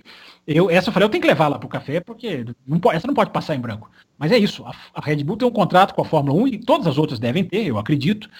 Mas todas as outras não, porque as outras fazem os motores. Né? Mas, enfim, a Red Bull tem contrato a cláusula que diz que ela não pode ficar sem motor. Olha aqui, que é uma coisa que é básica, evidentemente que ela não pode. Mas colocar isso no contrato e cumprir isso é que eu fico curioso. Então fica aí, fica colocado aí para os ouvintes pensarem na cama. Pilotos da Williams. Mais uma vez o Stroll se saiu melhor do que o Massa na corrida. Coincidência ou não, choveu. Aparentemente ele se dá melhor nessas condições. E o que dizer da escolha do Massa por manter os pneus de chuva? Afinal, ele não é mais experiente? Pergunta para...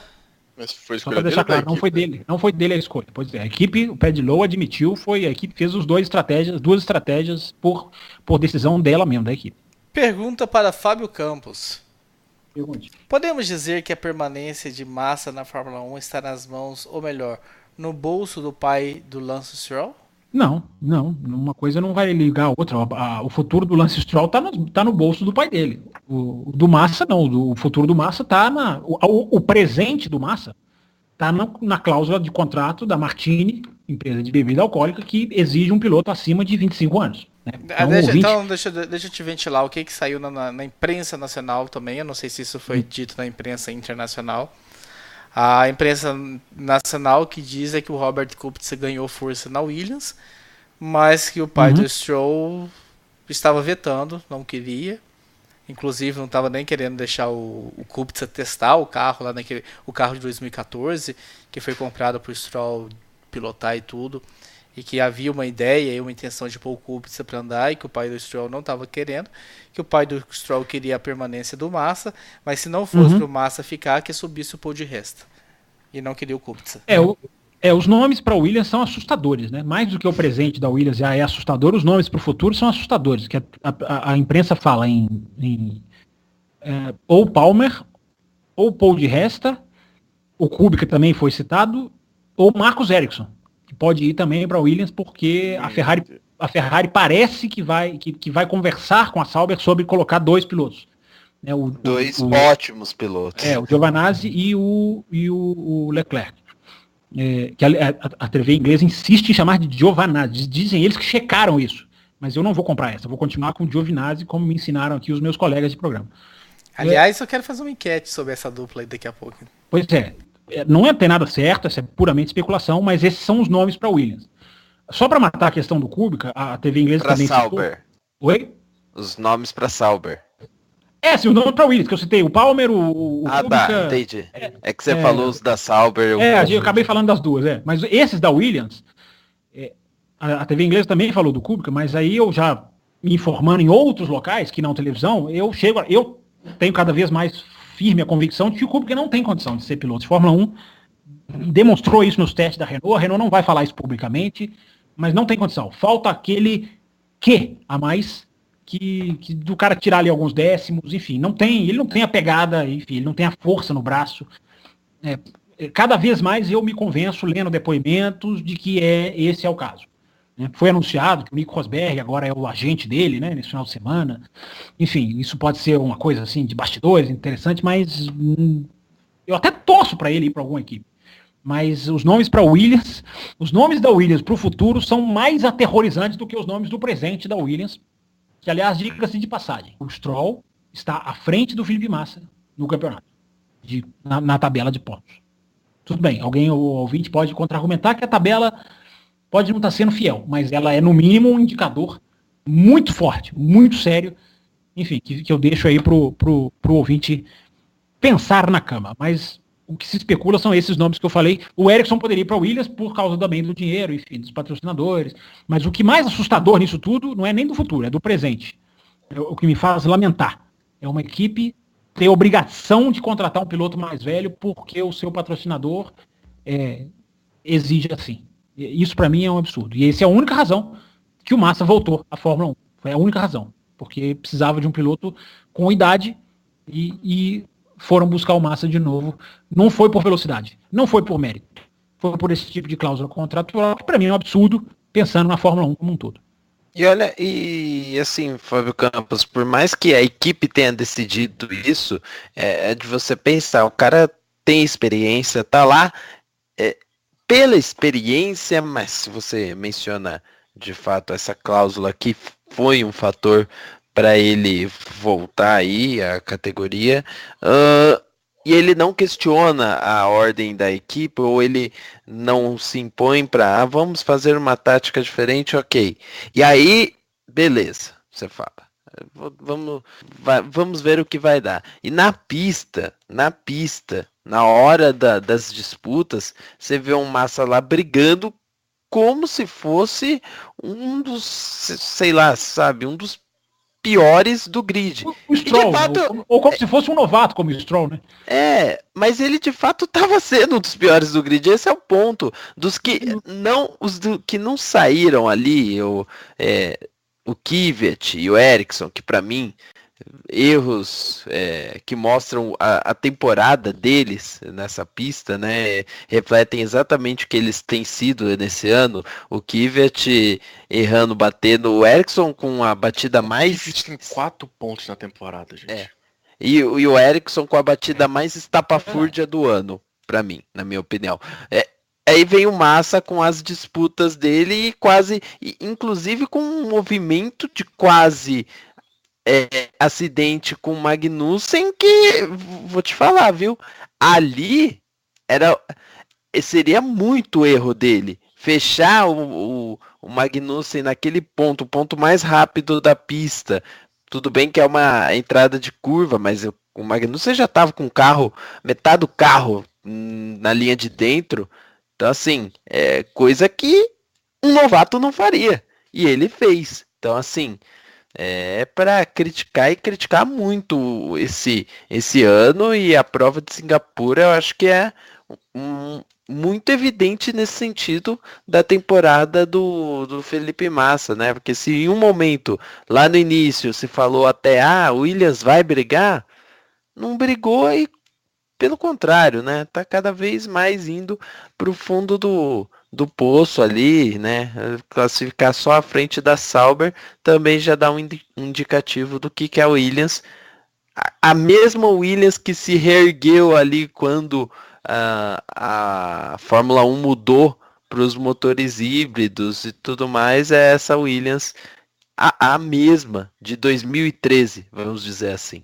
Não, eu queria pegar só um pedacinho que você falou sobre esse lance do Massa com o Magnussen, porque se o Raposo falou um palavrão lá na largada, esse momento aí foi o momento que eu falei o palavrão.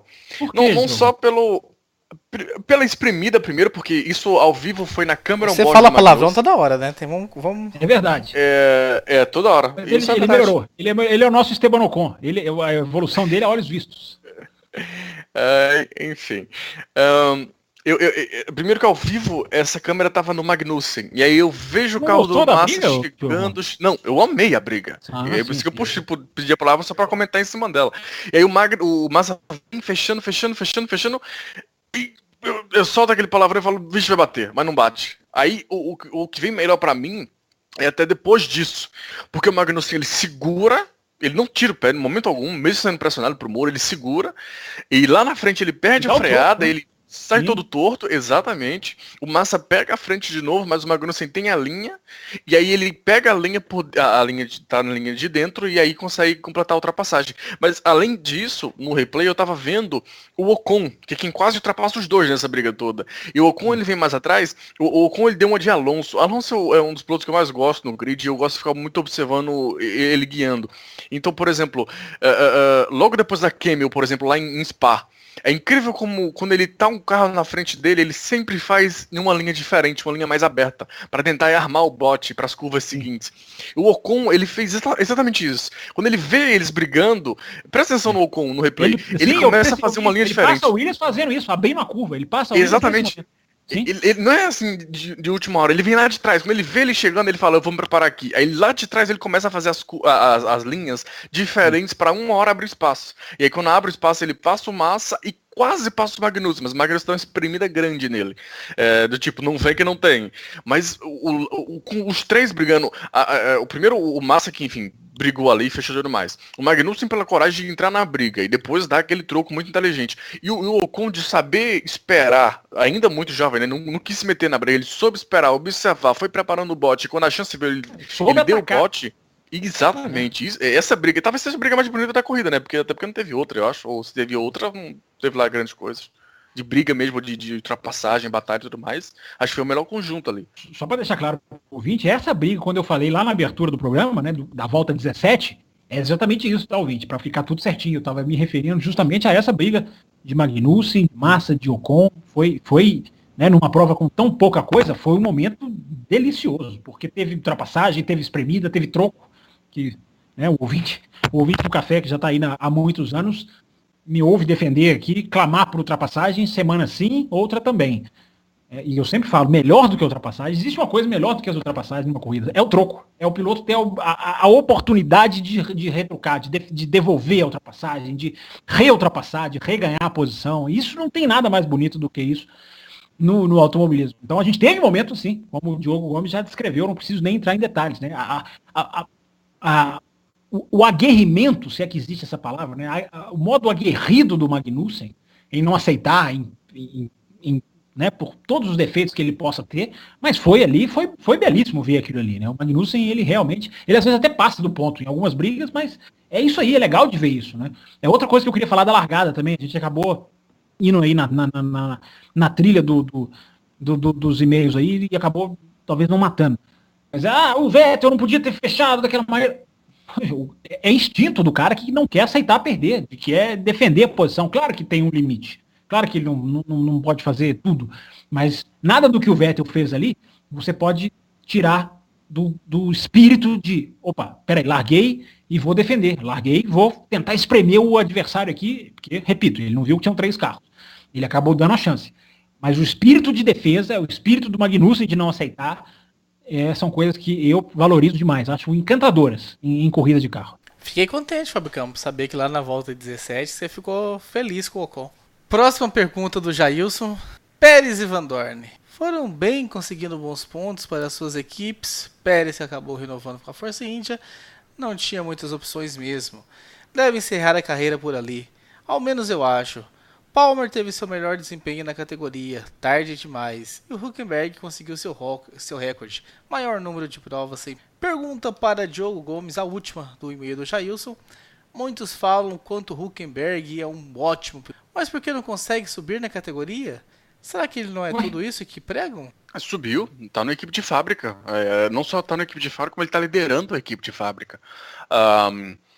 Agora, por exemplo, se você for pensar, os pódios do Pérez vieram lá de Sauber ainda, 2012 isso. Depois ele tem um ou outro aqui, até porque teve um período de McLaren e tudo mais. E outra, você falou o Pérez talvez acabe a carreira ali. O Pérez tem 27 anos ainda. Vamos com muita calma. Tem muito tempo pela frente ainda aí para ele se desenrolar. Muita vaga para aparecer. Calma com o Pérez. Não precisa disso tudo não. Ele tem muita qualidade e vai ter muito tempo ainda para achar vaga para ele. Mas o Hülkenberg, eu acho que ele é um piloto muito bom, sim. Por uma série de fatores, de ficar ali preso naquelas equipes de meio. Não tá em nenhum grupo de desenvolvimento de pilotos, que é o que vem puxando os pilotos recentemente. Enfim, tem uma série de fatores que impediram que ele conseguisse uma vaga até numa equipe vencedora, algo do tipo. Mas a vaga dele na Renault, na equipe de fábrica, e liderando essa equipe de fábrica, acho que ele tá na melhor posição agora. Inclusive, claro que tem um problema mecânico, né, depois, mas antes disso, e antes da Renault fazer aquela erro besta na estratégia, eu falei, rapaz, é aqui. Na corrida em que ele vai falar sobre na corrida que ele vai fechar o recorde, né, não desejado, vai ser a corrida que ele vai pegar o pódio. E acabou não sendo, mas enfim, eu acho que o Hülkenberg está numa posição boa de carreira. É uma posição mais lenta, é verdade, a quantidade, essa questão do pódio marca muito, mas acho que é um piloto sólido, o piloto tem um futuro bem interessante aí pela frente, tomara que que consiga crescer, né, e avançar junto com a Renault. Tem alguns outros pontos aí, Van Dorn e Ocon, que ele falou. Não sei se vocês querem argumentar alguma coisa em cima do Hülkenberg. Eu quero. Eu acho que o ouvinte, não sei se o ouvinte vai discordar de mim, mas para mim, o Hülkenberg tá voando em 2017. Tá andando demais, mas muito mais até do que eu tava andando nos últimos anos de Force India. Principalmente de umas 7, 8 corridas para cá. O Van Dorn tá voando. Tá andando, tá normalmente liderando o resto do pelotão. Quando não são as Force Indies, é ele. Ou quando estão as Force Indies, ele tá logo abaixo. Então, eu acho que o Hülkenberg tá na forma, voltando à boa forma, que ele tinha diminuído depois na fase de Force India dele. Na fase final de Force India, né? Porque ele conseguiu, né, liderar um grande prêmio do Brasil, de Force India, em 2012, enfim. Né? Conseguiu andar muito na Force India naquele ano de 2012. Mas ele tá, para mim, ele tá voando em 2017. Acho que tá andando demais, principalmente em classificação. Corrida, talvez ainda tenha uma outra coisa ali, outra aqui que você possa questionar. E também tem alguns probleminhas lá de confiabilidade, mas enfim, isso aí é normal do jogo. Agora, principalmente em classificações.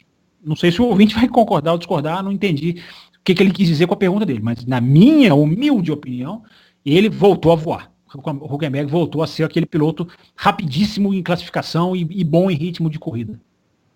Sobre eu com o Ivan Dorn, eu não tenho muito a adicionar. Foram corridas bem mornas de ambos, eu vi assim pelo menos. O Van Dorn até esperava um pouco mais pelo rendimento da McLaren, que me pareceu muito, muito bom na classificação, e dos treinos livres também, em termos de performance.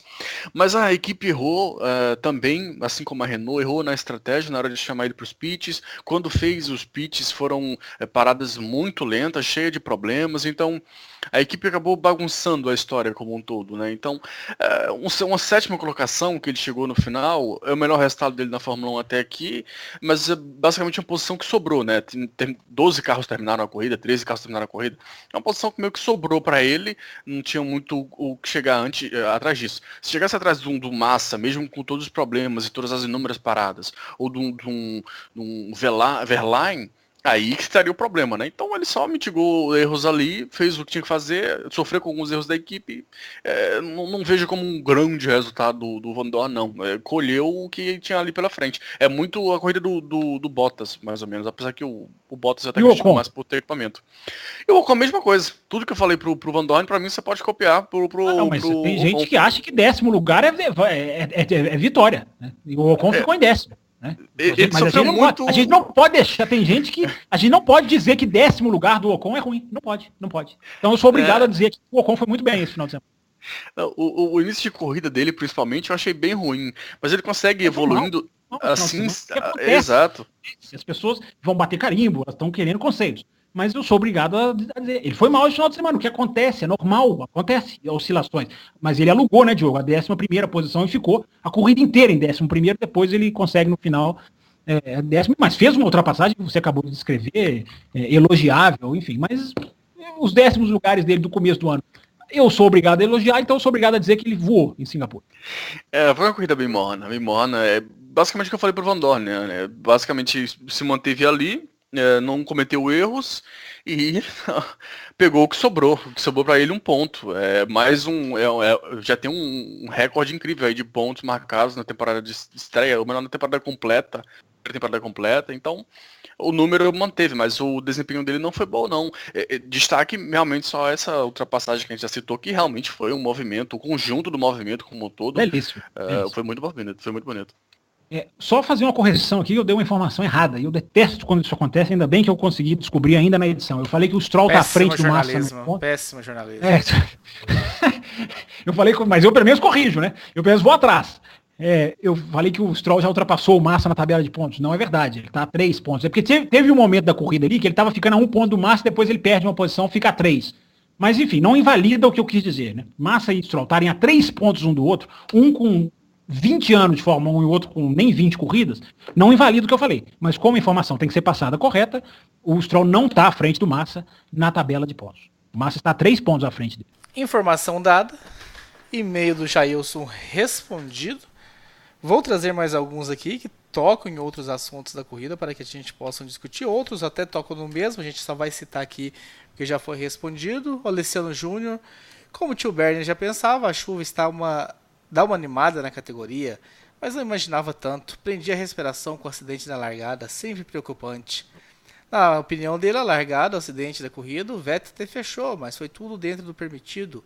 O único problema é que acabou sobrando para ele. Fiquei com pena do Verstappen, que está com vários DNFs, e do Alonso, que largou muito bem. Aliás, a gente precisa falar mais do Alonso, né, Fábio Campos? Você chegou a citar o Alonso, mas seria o segundo colocado no final da primeira impressionante. Volta. É impressionante a largada. Quem puder, deve estar no YouTube, não deve ser difícil. A largada da câmera on board do Alonso, você vai perder. No YouTube da Fórmula 1, inclusive, no canal da Fórmula 1, inclusive. Então é melhor ainda. Mas vale a dica aí do Diogo aí. Ó. Você vai perder 30 segundos do seu dia, ouvinte. Você que está aí, né, fazendo as suas planilhas, você que teima com a gente de ouvir o programa sem parar para concentrar, que a gente reprime aqui. Mas você vai perder 30 segundos. Assiste a câmera on-board da largada do Alonso. Aliás, é uma característica do Alonso em Singapura. Todo ano em Singapura, o Alonso lá, ele tem alguma coisa ali do asfalto, não sei. Ele larga muito bem em todas as corridas normalmente em Singapura. Já ganhou corrida assim, largando muito bem de Ferrari. Então, e pagou por isso, dessas coisas do automobilismo. Agora, pode falar, Rosa, pode falar. E aproveitando que tá falando Alonso, me chamou a atenção, né, que nesse final de semana aí de notícias, confirmações e tudo mais, logo depois que acontece o acidente, primeira vez que eu vejo o Alonso sair do carro, ele vai em direção ao Zac Brown, sem xingar ninguém, cumprimenta. Teve um cumprimento até bem afetivo, né, com o Zac Brown. Olha assim, tal, aconteceu, pô, felizmente, né? Aquela coisa do tipo, realmente resignado, completamente. Não foi irônico dessa vez, né? Completamente diferente do Alonso dos últimos dias. Bem lembrado. Aliás, eu tenho uma sensação, Rosa, não sei se você compartilha comigo, o Diogo também, e o Raposo, de que o Zac Brown e o Alonso têm uma relação muito boa entre eles. Eu acho que eles conversam bem, sabe? Eu acho que muito do Alonso ainda tá na McLaren porque o que ele não tinha com o Ron Dennis, eu acho que ele tem com o Zac Brown. Daquele negócio de começar a brincadeira de Indianápolis, vamos fazer? Isso, exatamente. Né? Você topa. Então, peraí, vamos ligar aqui, vamos falar com a Honda. Começou numa brincadeira entre os dois. Ou seja, eu acho que a relação dos dois é muito... Aliás, teve um cumprimento também, assim, do Zac Brown com o cara da Honda, me fugiu o nome dele, gente, um dos diretores da Honda, na sexta-feira, depois do anúncio, e é um cumprimento também, assim, que eu julgo, assim, por mais que seja para as câmeras, mas ele, como se fosse, assim, aquele cumprimento que fala assim, cara, não deu, né, cara, mas vamos lá, vocês vão continuar o caminho de vocês, nós vamos continuar o nosso, mas enfim, né, eu sei que existe rancor, parece que já existiu até algumas indiretas aí, na mídia por aí, de a Honda dizer que a McLaren não tem paciência, não muda nada, não aceita mudar, sendo que essa é a principal característica da Honda, né, que não aceitou mudar o método de trabalho. Mas enfim, 3 anos de paciência, sofrendo. A Honda chegou a não aceitar ajuda externa, foi oferecida ajuda externa para a Honda e a Honda se negou. A mudança da McLaren para a Honda, saída, né, o divórcio, digamos assim, é mais do que justificado, embora é muito triste, né, sair de um motor péssimo para um motor ruim. E a situação da McLaren que está se dando como vitoriosa. Mas isso aí é assunto... A gente vai ter, infelizmente, 2018, 2019, a gente tem 3 anos para discutir antes da coisa começar a andar. Nós estamos amarrados há 3 anos, obrigados a estarem presos há 3 anos a esse regulamento de motores. Mas, enfim, teremos tempo para falar disso. Seguindo com o e-mail do Alessiano, ele diz que o Ricardo, como sempre, chegando ali no pódio, incrível, Hamilton abençoando o menino, nada a comentar. Abençoado o menino. O pessoal fala que o campeonato está acabado. Eu não diria, da mesma forma que deu treta para a Ferrari, pode dar para a Mercedes, vamos acompanhar. E nesse ponto eu desço do muro. Está acabado o campeonato. Lewis Hamilton é tetracampeão. O ano que vem eu espero uma Ferrari boa para a gente ter uma bela briga. Você que tá falando? Thiago Pereira Raposo está dizendo. Mas peraí, você está decretando... Você tem certeza? Estou decretando. Você que nos acusa... Você que nos aponta o dedo para nós quando a gente faz um palpite mais arriscado. E vocês você está dizendo que o campeonato acabou. E vocês que apontam que eu não desço do muro. Estão me criticando de ter descido agora. Não, mas precisa descer desse lado tão esquisito do muro? Né? Você pode descer, você não precisa pular não, rapaz. Exatamente, não precisa pular de cabeça. Você não precisa mergulhar de cabeça no muro. O campeonato acabou.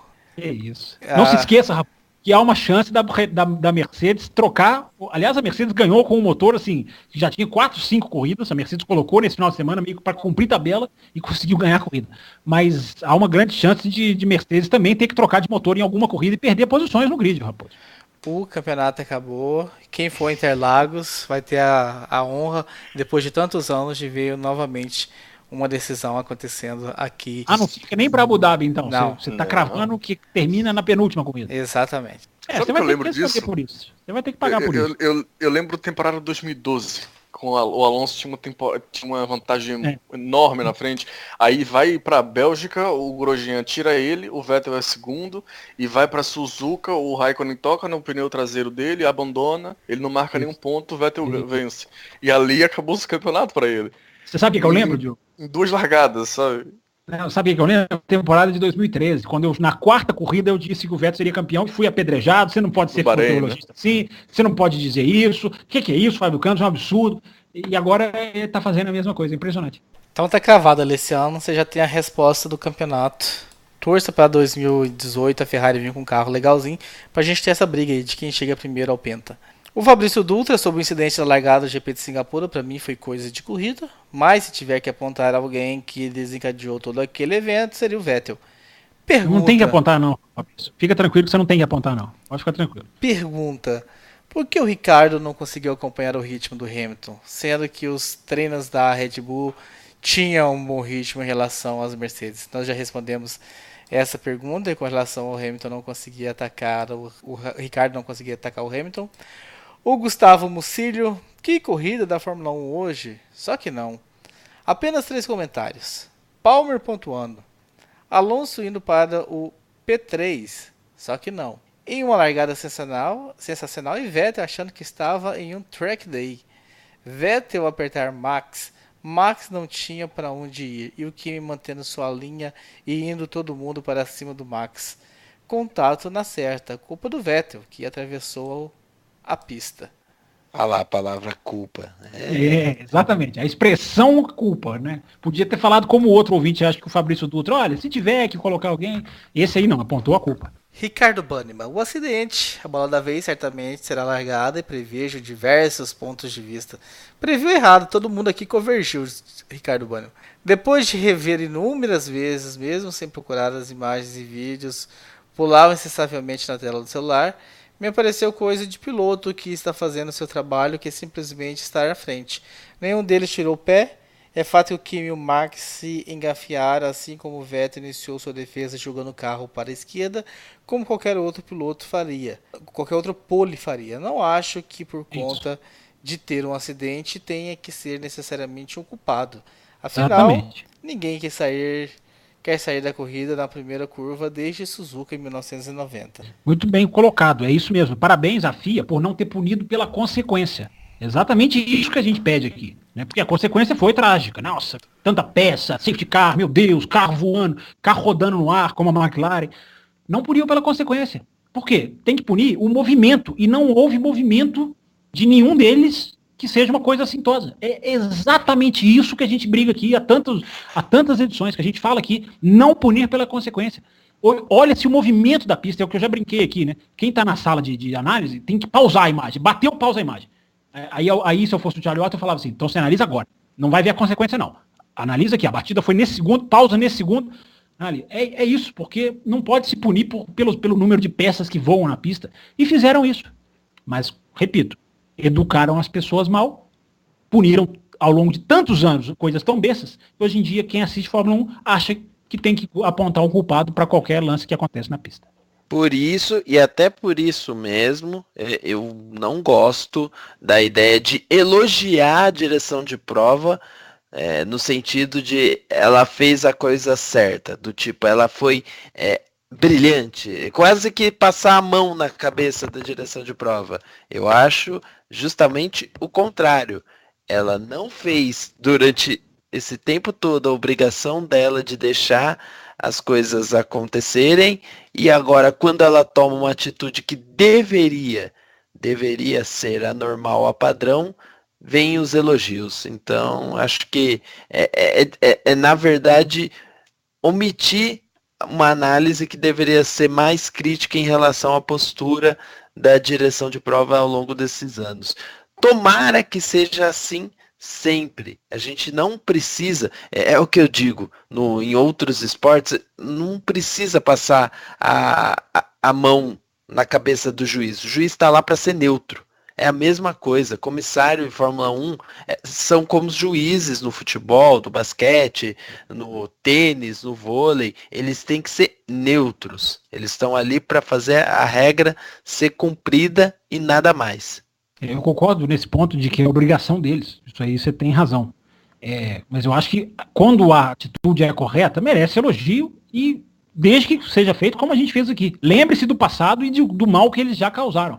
Mas me surpreendeu muito, e eu acho que isso conta, Rosa, é a mudança de filosofia anunciada no começo do ano, que a gente trouxe, inclusive, aqui no Café. Né? Viraram e disseram, vamos mudar a filosofia. Então, antes tarde do que nunca. É melhor. Eu achava que aconteceu o erro, né? Exatamente, eu achava que nunca aconteceria. Eu achava que é uma dessas brigas que eu tenho aqui, de que eu acho que enfim, a obrigação da gente lutar pelo ideal de uma Fórmula 1 melhor, mas que seria difícil de atingir. Então, quando no começo do ano anunciaram, olha, vamos punir menos, Eu acho ótimo. Pelo menos alguém viu a luz no fim do túnel e soube entender que, peraí, o que nós estamos fazendo é demais. O que nós estamos fazendo é excessivo. Agora, não é passar a mão na cabeça, fazer o elogio, quando a gente aponta o erro do passado. Né? Que eu já acabei de citar aqui o Grande Prêmio do México, não vou descrever de novo. Ali é um absurdo. Então, a gente está colocando as duas faces da moeda. Né? E que bom que pelo menos a face atual está indo no caminho certo. Você quer mais uma da transmissão internacional, Fábio Campos? Nacional ou internacional? Nacional. Então vamos lá. Antes eu vou te fazer uma pergunta. Na largada, no momento da largada, onde é que fica o Charles White? O Charles White, na largada, ele fica ali bem na casinha, de frente pro grid, ele não fica na sala de controle. Ele opera a largada, ele fica naquela casinha ali onde se dá a bandeirada, né? Aliás, a bandeirada ela é dada na linha, então às vezes ela é dada lá atrás, mas ele não, ele fica na frente do grid, operando a largada ali, apertando todos os botões enfim, depois na hora que dá a largada, ele vai embora dali. Mas na largada é ele que dá as luzinhas ali daquela casinha bem em frente ao grid. Exatamente, era essa a resposta que eu tava guardando do senhor. E aí, a TV mostra o Charles White indo pra sala depois da largada. E a televisão nacional. E o acidente foi tão sério que o Charles White até desceu pra tratar de tudo pessoalmente. Ai. Ele até desceu. Seguindo aqui. Só faltou você falar assim, ele tá indo embora, ele desistiu da corrida, ele tá até indo embora pra cá. É porque a sala de controle, gente, ela tem que ficar exatamente na linha de largada. Até pra, em questões de dúvida, ser no visual. Existe ali, eles estarem ali olhando, se falharem todos os instrumentos, eles trabalham com essa hipótese. O sensor, ele tem uma câmera igual no atletismo, que faz aquele Photoshop, que eles chamam. Tudo isso tem na Fórmula 1, eles chamam de plano A, B e C. O C é o olho humano. Então, a sala de direção tem que ser sempre na linha de chegada, e é por isso que muita gente não sabe, porque tem gente que pergunta, por que a linha de chegada é lá no fim do grid, é lá no fundo, não é lá na frente? É porque a linha tem que estar alinhada com a sala da direção de prova. Então, ele sempre dá a largada e depois ele se desloca para lá. Aliás, outro dado interessante, os botões de largada da Fórmula 1 são, e os de safety car, enfim, principalmente eles são botões protegidos por uma capinha, como se fosse por uma tampa, que tem que se levantar manualmente para se apertar, para evitar de que alguém esbarre no botão e acione uma bandeira amarela, acione alguma coisa no momento que pode causar risco. Então, até esse dado interessante, é legal mostrar para o ouvinte. Os botões que ele opera a corrida são, inclusive, protegidos para não haver esbarrão, para não se apertar acidentalmente. Então ficam esses detalhes aí. E o Charles White não estava saindo correndo por causa do acidente. Normalmente ele faz esse caminho. Eita, Jesus. Seguindo com o Banniman, Verstappen. Se os abandonos podem prejudicar a carreira? O mundo sabe do talento do garoto, mas isso pode afetar investimentos nele, mesmo que não tenha culpa em grande parte dos seus abandonos. Tira esse grande parte aí, o Banniman, do seu comentário. Que ele não teve culpa em nenhum dos abandonos. Não pode prejudicar, não. Eu acho a única forma que eu vejo do Verstappen se prejudicar, mas aí nem seria uma forma ativa, seria meio que por consequência, é ele se cansar da Red Bull e achar que merece coisa melhor e procurar algum lugar fora e dar aqueles passos de Alonso. Para onde vai, as coisas desandam e ele perdeu um pouco o bonde andando. Eu acho que a única forma dele se prejudicar é essa, ele ficar de saco cheio de tantos abandonos, de tantas vezes ficar na mão e dar um passo errado na carreira. Raposo, há uma grande chance da Renault não fornecer mais motores para a Red Bull em 2019, ou seja, só o ano que vem. E a Red Bull teria que andar com Honda em 2019, aproveitando a experiência com a Toro Rosso. Isso pode fazer com que tanto o Verstappen quanto o Ricardo já falou abertamente esse final de semana numa entrevista. Falou, olha, vamos analisar o que o Honda vai fazer no ano que vem. Ou seja, os dois podem pedir licença da Red Bull, que seria inédito, uma coisa impressionante, dependendo do que acontecer no final do ano que vem, quando eu repito, todos os contratos, praticamente todos, vão acabar junto. Então, isso aí que você falou é muito real. E a última pergunta do Banniman, eu já respondi, então eu estou isento, Banniman, eu vou deixar para os meus companheiros responderem. O alemão tem condições de virar a mesa em Abu Dhabi? Até Abu Dhabi? Tem. Então, beleza. Cobre a gente lá em Abu Dhabi, Ricardo Banniman. Marcelo Cesarino, com relação ao acidente, acho, de certa maneira, foi uma coisa de corrida. Ninguém aliviou. 3 não fazem curva juntos, acho apenas que o Vettel pulou mal e foi tentar defender a posição, coisa de corrida, mas era o que tinha mais a perder e perdeu. Hamilton vai ser tetracampeão, além de estar guiando muito, está com muita sorte. Quando era para brigar por um pódio, ganha e o Vettel não chega. É isso aí, Cesarino, vamos cravar isso aí. A corrida teve alguma graça com a pista molhada, já que só que é um perigo. O Cesarino ano passado cravou o Hamilton campeão o campeonato inteiro. A corrida teve alguma graça com a pista molhada, já que era uma experiência nova, noite e chuva juntos. Depois foi a porcaria de corrida que foram as corridas em pistas travadas este ano. Não gosto de ultrapassagem artificial, mas essa procissão é ruim demais. Pergunta para o Campos e Raposo em questão de corridas. O que é melhor, os carros de 2016 ou de 2017? Por favor. Você não quer ir primeiro, não? Em termos de corrida, o que é melhor? Eu acho que não tem muita diferença, não, o Cesarino. Eles estão, né, estão aplicados muito no pneu, no DRS, enfim, não tem tanta. Quer dizer, em termos de ultrapassagens, né? Em termos de pilotagem, são completamente diferentes. Os pilotos guiam de outra maneira agora. Para quem está dentro do carro, são só 20 pessoas no mundo, né, que podem atestar isso. 20 e poucos no mundo. Para esses 20 e poucos, é outro completamente diferente o cenário. É como se você estivesse colocando duas categorias diferentes mesmo, porque realmente mudou muito. Agora, para nós, público, né, aí não são 20 e poucos, aí são alguns milhões, né, não mudou tanta coisa, porque o carro tem se aproveitado, tem acontecido ultrapassagens normalmente em baixa velocidade, aqueles problemas permanecem, foram agravados, como a gente cantou a bola aqui, né, os pneus deram uma grande graça no começo do ano, agora já estão mais ou menos mapeados, digamos assim, ou seja, a qualidade das corridas caiu. Então é mais ou menos de 2016 o cenário. A gente tem tido grandes atuações individuais em 2017. A gente teve algumas em 2016 também. Mas em 2017 a gente teve o Vettel dando um show na China, o mesmo Vettel dando um show junto com o Hamilton na Espanha, o Ricardo fazendo o que fez na Itália. Então pode ter esse pelinho aí a mais de diferença, mas num resumo geral, não tem, nossa, que diferença de 2016 para 2017, infelizmente não tem. Eu acho o 17 um pouco melhor em termos de corrida. Se é que tem que escolher, se é que tem que usar o se é, né, que já foi usado aqui pelo ouvinte agora há pouco, se é que tem que achar culpado, se é que tem que escolher e descer do muro, eu acho que os de 2017 estão um pouquinho melhores. As corridas desse ano eu estou achando um pouquinho melhores do que as do ano passado, onde a briga estava polarizada entre companheiros de equipe. Penúltimo e meio da noite, Josué Fraga. O acidente da corrida. Após muitas vezes ver o replay, é bastante claro que Vettel fez um erro infantil. Logo após não partir bem, claramente tenta fazer uma nova trajetória, fazendo com que o Verstappen e o Raikkonen recuarem. Tal coisa não deu certo. Mad Max virou uma salsicha no hambúrguer e que pressionou o Kimi. Eu acho que ele queria falar salsicha num cachorro quente, né? Que é uma salsicha no hambúrguer, mas tudo bem. E que pressionou o Kimi.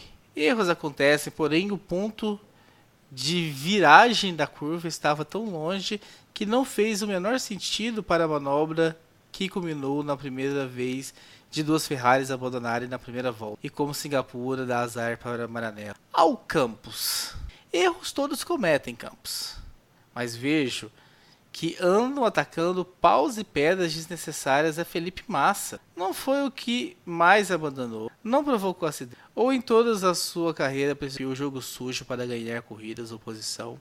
Um dos mais limpos da Fórmula 1, mas porque falam tão mal dele ainda, mais nessa temporada, ele realmente é essa coisa ruim que tanto falam ou tem exageros demais, Fábio Campos? Olha, Josué, depende do que está sendo falado sobre ele, né? Eu acho que tudo isso aí que você citou é verdade, né? É um piloto que tem uma história, tem várias qualidades, tem várias coisas na carreira dele que podem ser ressaltadas, mas a crítica que eu faço a ele é que falta velocidade. E isso aí falta, mesmo com tudo isso aí que você falou. Você não citou o detalhe da velocidade. É o que eu citei aqui, a questão do contrato, que foi o que fez ele voltar, o patrocinador pedindo um piloto de idade. Que talvez seja o mais importante, a velocidade para um piloto. Exatamente, né? É o pequeno detalhe, né, chamado velocidade, né, que a gente fala aqui brincando, mas é exatamente isso. As críticas têm que ser feitas na medida, né? Não pode chamar aqui o piloto de lixo, não pode chamar aqui o piloto, né? Eu acho que a carreira dele tem mancha, como citei aqui no especial que a gente fez da despedida dele o ano passado, que não virou despedida, mas tem muita coisa, né, que pode, claro, ser elogiada. Agora, ele está num mundo, né, de do topo ele tá no topo do mundo automobilístico. Então ele tá pegando os caras, teoricamente, né, alguns dos caras mais rápidos do mundo. E ele não tem o mesmo ritmo que eles. Então, essa crítica eu acho merecida. Agora, ficar pegando no pé para tudo, enfim, ficar do mesmo jeito que a imprensa também, né? Fica também achando que tá tudo uma maravilha, que nada é culpa dele, que é tudo culpa da equipe. Também é uma análise completamente desvirtuada. Tem que ser análise da pista, é o que eu sempre falo, gente, tem que olhar para a pista, o que ele apresenta de qualidade, o que ele apresenta de defeito, e aí criticar. Não tem que ficar só elogiando, nem só criticando, tem que analisar, vai achar coisas boas e vai achar coisas ruins. O ano não é bom, na minha opinião, dele, longe disso. E para fechar o e-mail do Josué, com a chuva não se é possível usar DRS. E durante esse período se viu uma corrida menos mecânica na largada, não estão mais saindo de safety car. A Liberty Media até aqui está indo ao certo ou tem lampejos, tais como a possível permanência Finshark por causa dos patrocínios. E será que o halo vem muito por isso? Você tá aprendendo a ler ou ele escreveu errado assim mesmo? Pera, relê aí, Raposo. Só enquanto você relê aí, eu só falar pro ouvinte, não é a Liberty que decide Halo, não é a Liberty que decide o Shark Fin, né, a barbatana, né, pra gente falar em português, fica até mais fácil o ouvinte entender. Né? A Liberty Media escolheu colocar os nomes ali, mas o banimento não é ela que faz isso e nem a questão do Halo não é ela. Mas, por favor, Raposo, com calma, tranquilidade. Eu queria pedir o auxílio do Diogo. Ô, Diogo, você pode me ajudar com a parte da chuva aí? Não, relê tudo. Eu quero ouvir tudo. Então, essa parte, tá? A única parte que falta. Vamos lá. Vai lá, Diogo. Deixa eu achar o e-mail dele, calma, Bota... vamos lá. Josué Fraga. Sobre a chuva. Com a chuva, não se é possível usar o DRS. Positivo, Josué. E durante este período se viu uma corrida menos mecânica. Vírgula, na largada não estamos mais saindo de safety car. É verdade. A Liberty Media até aqui está indo ao certo ou tem lampejos? Não entendi. Tais como a possível permanência do Finshark. Ele inventou uma expressão em inglês aqui. Por causa de patrocínios. O Campos já explicou. E será que o Halo vem muito por isso? O Fábio Campos levantou até essa onda sobre a questão do Halo também ser usado como exposição para merchandising, enfim, patrocínios e tudo mais, mas acho que o ponto principal dele nem é por isso. Acho que é um ponto complementar, mas nem é só mais uma coisa. Josué, a questão das largadas também não é a Liberty Media, é uma questão da FIA, da mudança da operação de largadas, que não foi usada em Singapura, não foi preciso, mas já foi usada na Fórmula 2, também não é a Liberty Media, é a FIA. Eu cheguei à conclusão que o Raposo não está aprendendo a ler, não. Não, você deu umas derrapadas aí. Você deu umas derrapadas, Dioguinho. E tem um detalhe também. Tem um detalhe do DRS. DRS pode ser usado na chuva, desde que a organização, o diretor de prova autorize isso. E foi o que aconteceu. Na volta, se não me engano, 18, ele autoriza. Tem condição de usar o DRS. A pista tá molhada ainda. Pode estar secando, mas ainda estava uma condição molhada, né? Assim, eles não autorizam não autorizam com chuva extrema, mas isso não quer dizer que a pista tem que tá todo mundo de pneu de pista seca para poder autorizar o uso do DRS. E mais um esclarecimento aqui, o DRS já foi sugerido que ele seja banido, no que eu vou abrir sorrisos de orelha a orelha. Será uma sugestão do Ross Brown, que pertence à FOM, né, trabalha com a Liberty Media, mas também tem que ser aprovada pela FIA. Mas pode partir, nesse caso sim, da Liberty Media a iniciativa.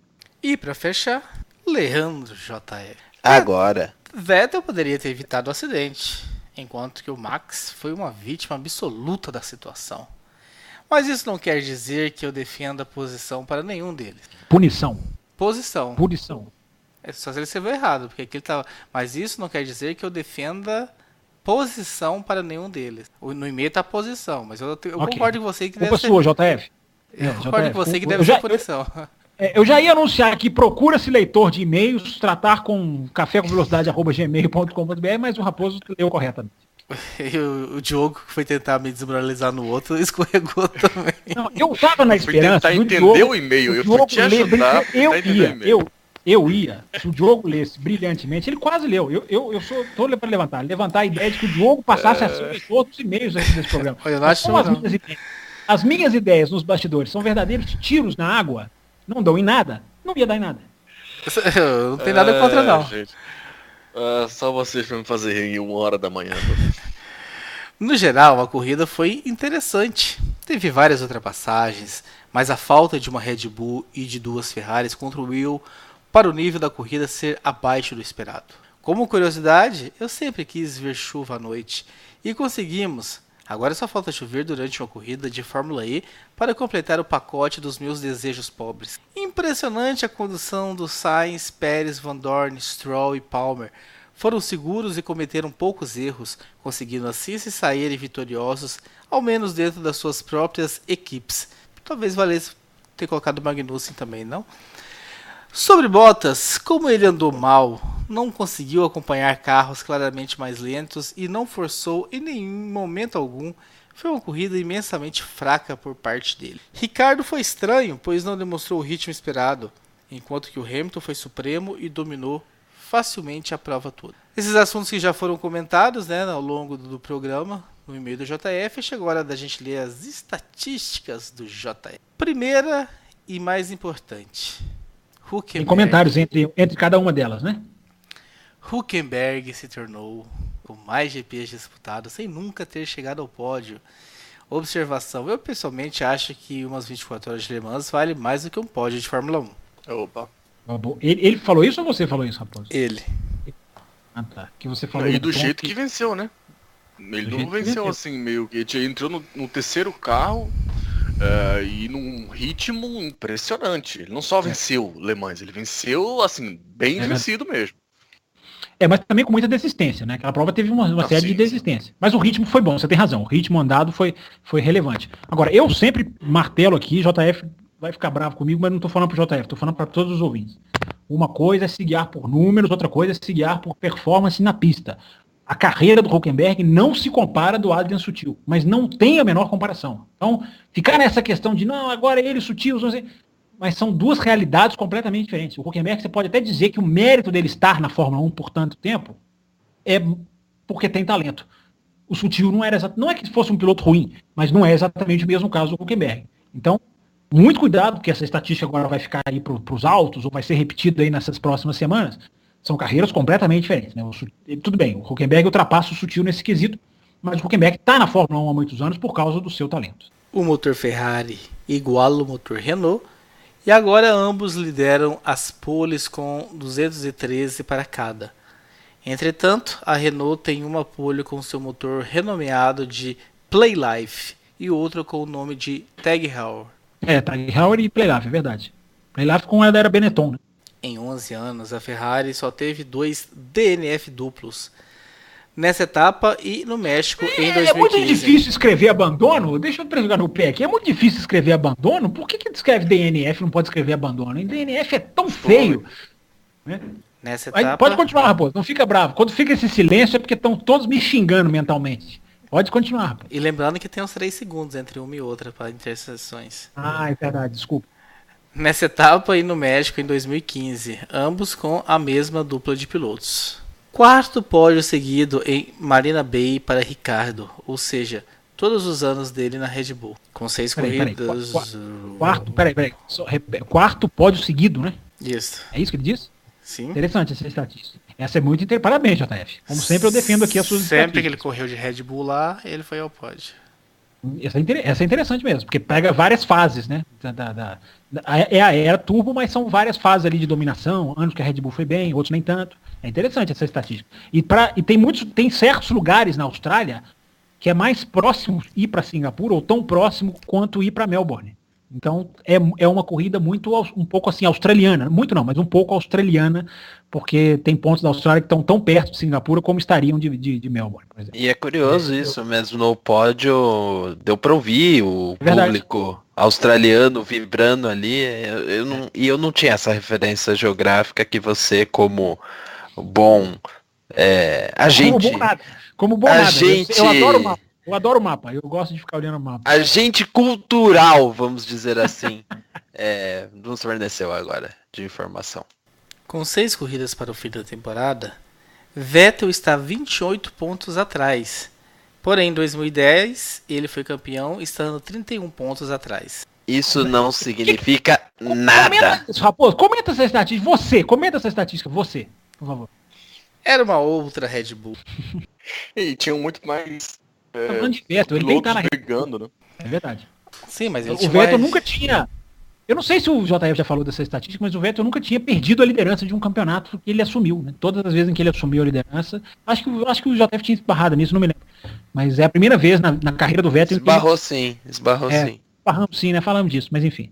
Primeira vez que ele perde a liderança de um campeonato, que não aconteceu agora, evidentemente. Aconteceu na Itália. Sainz, Palmer e Van Dorner conseguiram suas melhores posições de chegada em suas carreiras neste GP. Sérgio Pérez pontuou em todos os GPs em Singapura que disputou, desde 2011.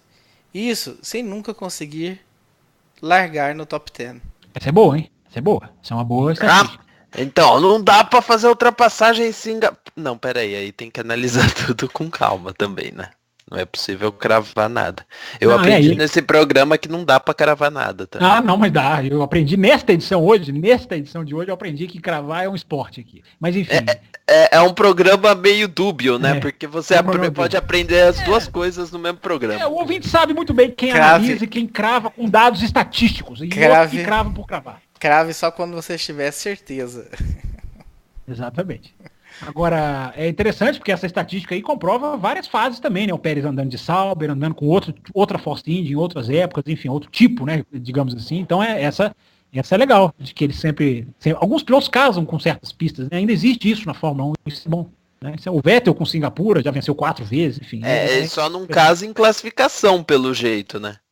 Mas isso é verdade, talvez, mas você tem que falar ali, né, de Sauber, Force India, que não são carros de ponta, então o mérito talvez seja avançar, mas é uma estatística interessante, faz pensar. Em 2013 de McLaren, ele fez uma corrida absolutamente maluca.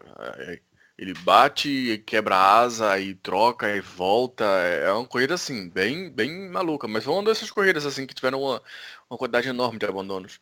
E hoje o Pérez está empatado em pontos com o Max Verstappen na tabela. Olha que coisa interessante. Claro que são realidades completamente diferentes. Um abandonou, segundo outros por culpa dele, mas enfim, ou não. Mas os dois, é um fato, né? É daqueles que donos de equipe olham sim, né? São empatados em pontos. E eu sempre lembro, claro que desempenho fala muito mais do que tabela. Mas é um dado curioso. Pela primeira vez, em 176 corridas, nenhum alemão pontuou. Isso quer dizer que a última corrida sem pontos germânicos foi na França em 2008. Que coisa, hein, rapaz? O JF essa semana resolveu levar a seriedade. Na verdade, a gente fica elogiando o JF, mas ele vai lá e puxa isso aí de algum lugar. Se ele virasse pra nós e falasse, olha, eu pesquisei, eu abri site e tal, eu fui ali naquele, eu contei, eu olhei aquela corrida, eu ia tirar aqui o meu chapéu, como o Niki Lauda faz às vezes. Muito poucas vezes, mas às vezes ele faz, já fez isso na vida. Ele dá uma mas chupinhada. Ele puxa de algum lugar. Ele dá só uma chupinhada. Ele dá uma jubiada. Mas enfim, é legal, muito boa, JF. Você fica com mérito. Essa é interessante mesmo. Muitos anos e sempre. Meu Deus, hein? Essa daí realmente é muito. Um alemão pontuando toda vez. Né? O Brasil já foi assim uma época, mas enfim. A Williams possui, dentre todas as equipes, a divisão mais igualitária de pontos por parte de seus pilotos. Stroll com 28 e Massa com 31.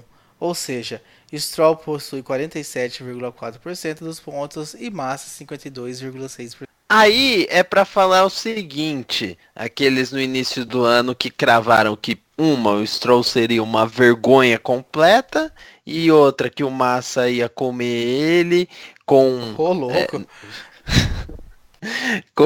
Eu vou usar um outro termo que ficou estranho, né? Que ia mastigar ele. Não foi nem com essa intenção o Thiago Raposo, mas como já pensou em besteira, vou trocar aqui, que ele ia mastigar, ele ia trucidar o Stroll e tudo mais. Na verdade, assim, o que eu quero criticar é a precipitação, né? Toda a precipitação que tomou conta das análises. Diferente, por exemplo, da análise de Fábio Campos, que sempre falou que queria esperar para ver o Stroll, para conhecer ele, para tudo mais, e separou muito bem o que é a questão financeira de comprar uma vaga da questão técnica, né? É isso. Raposo, só repete a porcentagem para mim? Porcentagem de pontuação? 47,4 contra 52,6. Não, então eu tava fazendo a da McLaren aqui, eu ia tentar desmentir o JF, que a McLaren agora equilibrou com os pontos do Van Dorn, mas não, realmente não supera, não. Onde o JF pegou essa estatística, eu duvido que ele for fazendo isso na conta, apesar dele ser professor, mas tá certo. A McLaren quase equilibrou com o Van Dorn, que ficou 10, Alonso tem 10 e o Van Dorn tem 7 pontos na tabela. E é isso, chegamos ao fim do bloco da Fórmula 1 GP da Singapura, aguardando ansiosamente o e-mail de vossas senhorias durante a semana, para a semana que vem a gente vir ler e comentar tudo que vocês mandarem.